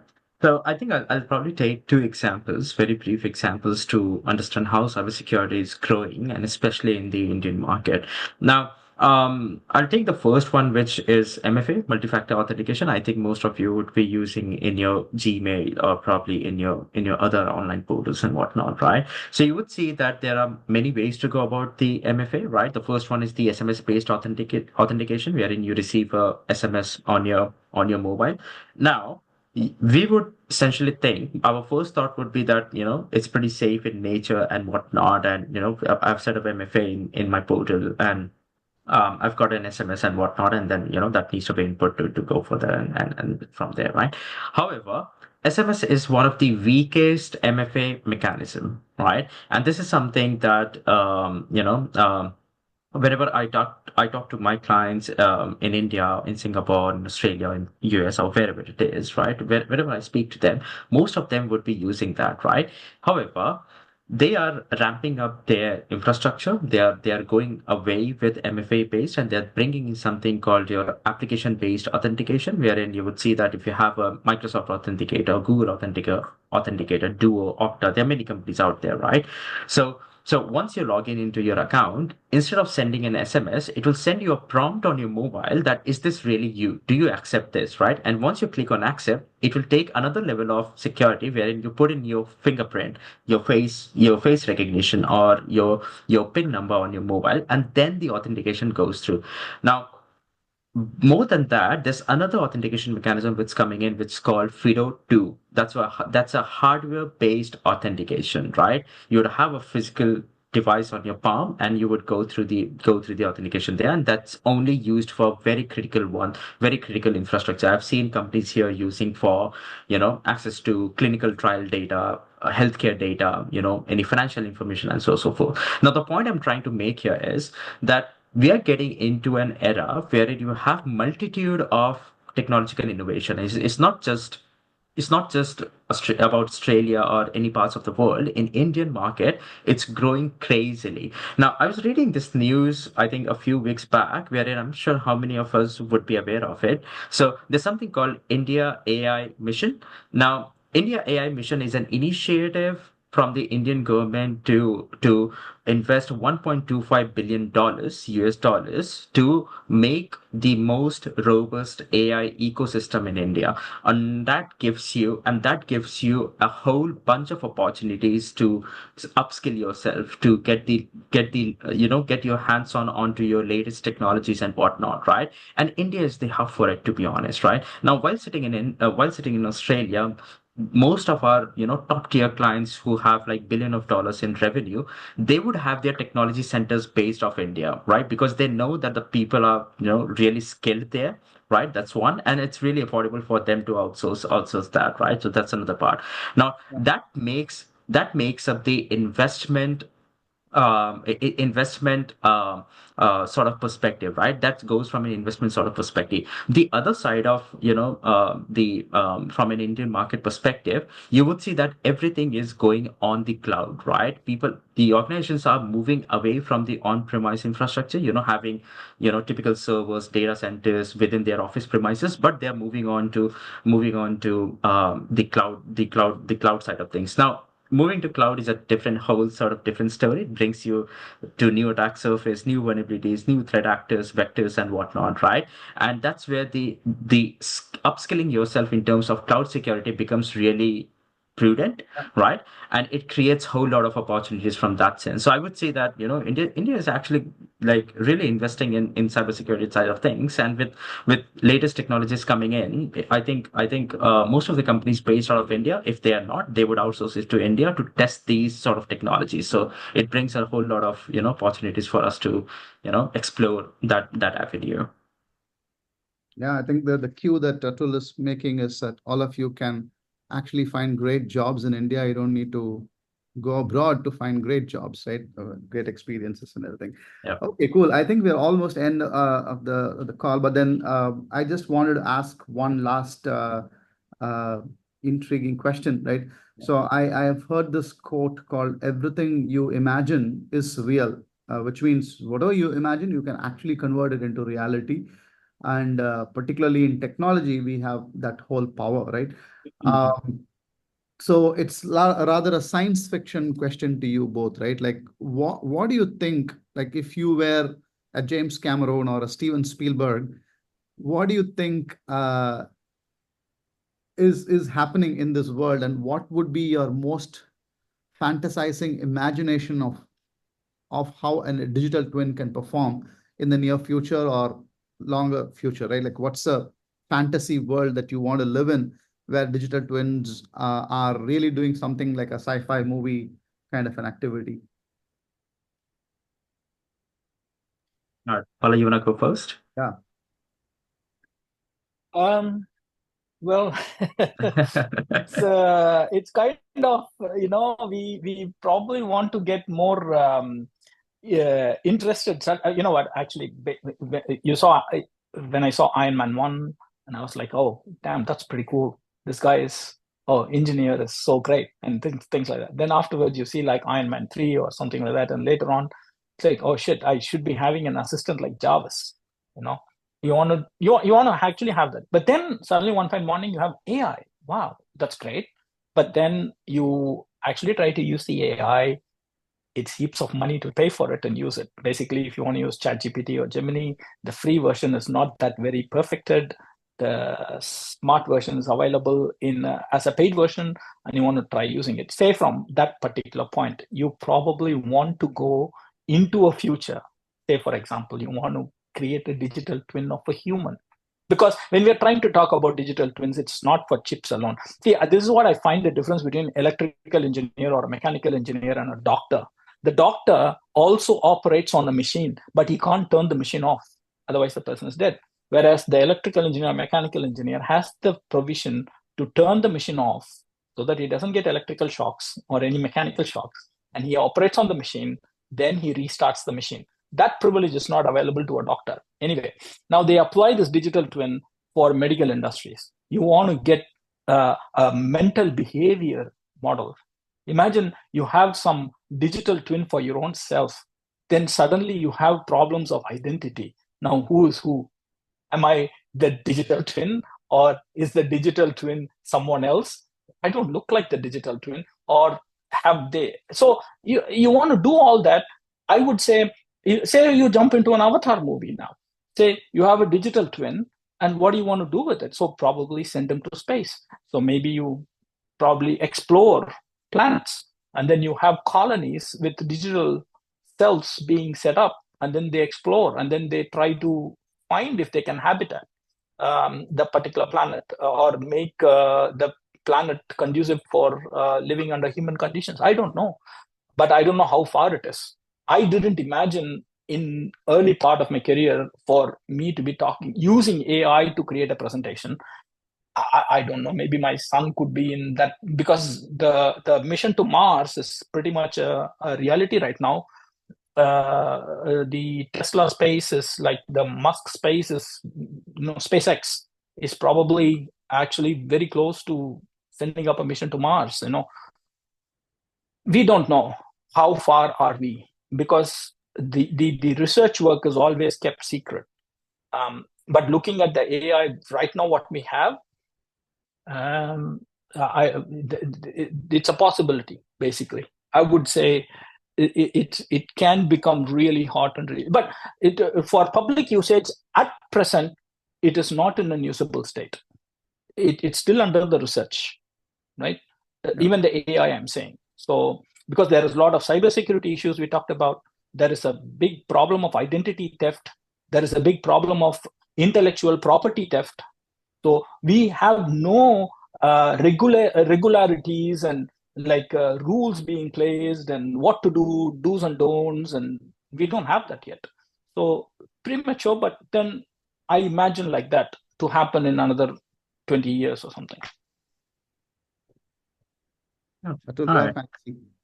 Yep. All right. Yeah, I think a similar approach. So I love Iron Man series. I'm a big Marvel fan, and I used and this is Age of Ultron. I think some of you guys, if you would have seen that the Age of Ultron movie would actually create a replica of the human, which goes rogue, and the sort of whole movie revolves around that, right?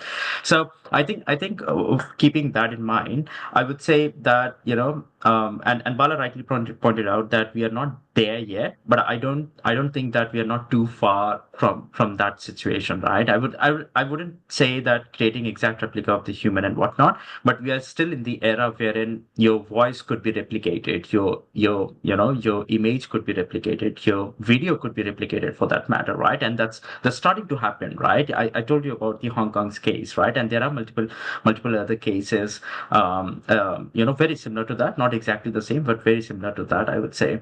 So I think in the future perspective, and there are some regulations coming along, like in Australia, there's something called NSW AI framework. In European Union, they have got some AI related regulations around, how to go about it and sort of the stuff, and what are the ethics of AI, and sort of what are the risks that comes with AI, and how to handle that and whatnot, right? So you'd see, if you simply search for NSW AI framework, you'll see a lot of information in there and a whole bunch of presentation around AI risk, and similarly for AI regulation back in European Union as well. Now, I think from a fantasy world perspective, I think Age of Ultron is something that I will take the closest analogy of. Would love to live there, but at the same time, it scares me because there's n number of things that could go wrong, right? At this point in time, we still know that what could go wrong. In that era, we wouldn't know that what's coming to us. So I think that's about it from my end. One interesting note I wanted to say, it's just a couple of sentences. I had a interaction with a 4 years junior to me. This guy was really smart. He's from SRM, from Tripoli. He was actually working in robotics. And then at that particular time in 2003, 4 or 5, somewhere around that time, he was actually working on robotics, where he was working on robotic muscle building. So he's probably working on a humanoid robots where they are working on mimicking human muscles, right? So imagine it was in 2003. That was the status, meaning we could be having Terminator style robots coming in that would, that could be a digital twin too. You don't know. So there are so many things out there in the open. Robo movie when you're talking about digital twin, just Yeah. probably there was one of our I earlier. did see that. I was going to the Schwarzenegger being Terminator sent from the future, but then Awesome. Thank you so much, Bala and Atul, for this fantastic conversation. I am reading some feedback from the chat on what students felt about this conversation. Tarun, I knew that digital twinning is a virtual representation of a physical object. This panel gave me enormous knowledge and a different perspective on this matter. As Riddhi Singh, as a first-year student, I now feel really educated on digital twinning. Dheeraj, as a first-year cybersecurity major, this panel now fueled my curiosity and passion for cybersecurity. And now I'm invested into VLSI and digital twinning. Thanks so much for this panel.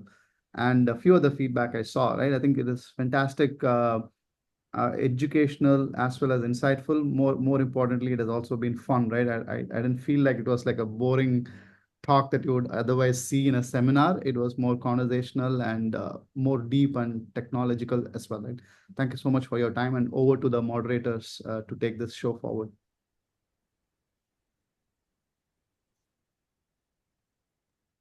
What an incredible day it's been. A big thank you to all our panelists for sharing their knowledge and to the audience for their thought provoking questions. Technology is moving faster than ever. But with event like this, we get to take a moment, learn, and prepare for what's next. Before we wrap up, I'd like to invite Devika Nair, member of student team of Directorate of Alumni Affairs, to deliver a vote of thanks to everyone who made this event possible. Thank you so much, Henrina.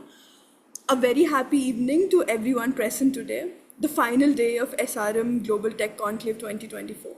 I am Devika Nair, the editorial head for the Directorate of Alumni Affairs, and it's my extreme pleasure to propose the vote of thanks. Global Tech Conclave 2.0 featured our alumni being industrial leaders, discussing diverse topics in the field of the ever-revolving realm of technology. The panel discussion, which covered groundbreaking topics like AI and the latest industry trends, the digital twins, has provided our students with a wealth of knowledge and a glimpse into the future technology. Maybe we are looking forward to a future where we all swipe off the screen in mid-air. I think all our Marvel fans will understand my reference. I would like to extend my heartfelt gratitude to all our distinguished alumni who have took time to share their invaluable insights and experiences with us. Your willingness to give back to our alma mater and guiding and inspiring the next generation of tech professionals is deeply honored. I offer our most sincere gratitude to our respected director for the Directorate of Alumni Affairs, Dr. A. Ratnam, for his constant encouragement and expert direction, which has been essential in the making of this event a huge success. I would also like to acknowledge the dedicated efforts of our office staffs, organizing committee, members of the Directorate of Alumni Affairs, and Arush, who worked behind the scenes to ensure that every aspect of this event was well planned and executed. Your dedication and commitment to excellence is truly commendable. Lastly, I would like to express our heartfelt gratitude to each and every member of the audience who attended the Global Tech Conclave. Your engagement and intellectual curiosity have made this event a truly memorable one, and we are truly grateful for your participation. We look forward to the pleasure of your company in the future event and to continue our collaboration. However, this is not the end. This is just the beginning of learning. We look forward to seeing each and every one of you again next year, the next edition of the SRM Global Tech Conclave, where we explore even future frontiers of technology together. Thank you so much. Thank you, Devika. As we conclude today's event, I would like to take this moment to express our heartfelt gratitude to everyone who made this event possible. Firstly, our sincere thanks to our Director of Alumni Affairs, Dr. A. Ratnam, for their unwavering support. We also extend our gratitude to all our distinguished alumni who have joined us today, and of course, our wonderful audience for your active participation. Your presence made this event truly special. Finally, a big thank you to the student team of the Directorate of Alumni Affairs and Arush, the faculty coordinators and office staff who worked tirelessly behind the scenes to ensure the success of this event. Without your dedication, none of this would have been possible. And with that, we conclude the 3-day Global Tech Conclave. Don't forget to scan the QR code on the screen to share your feedback with us. The best way to predict the future is to create it. With that line, I would like to conclude. It's been a pleasure hosting you all. This is Himank. And Hendrina. Signing off.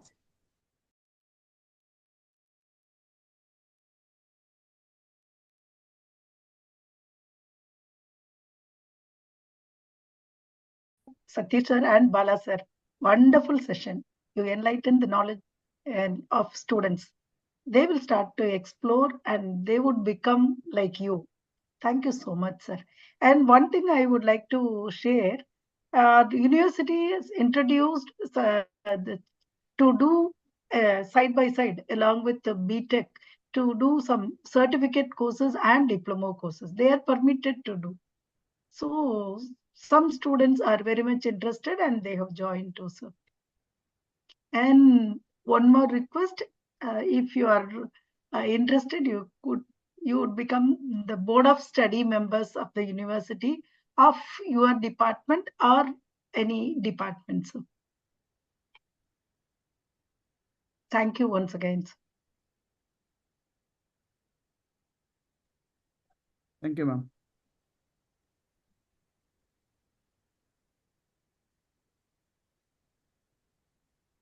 Shall we wind up?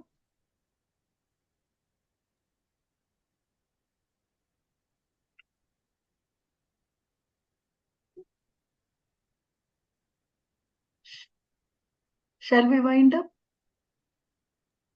Students' Yes, team? sure. Good. Yes, ma'am. Okay, ma'am. Thank you all. Thank you. Thank you all. Have a good- Thank you, SRM, for giving us this opportunity. It was very refreshing, except that we have been in virtual. It will be good to be in person as well. Anytime I visit India, I'll probably come back. Sir, my And then- humble request is coming December 21st, we have our alumni day. Please do visit and enjoy with your friends. We will try. Yes. Yes. Thank you for that. Thank you. Thank you. All right. Thank you, everyone. Have a good evening.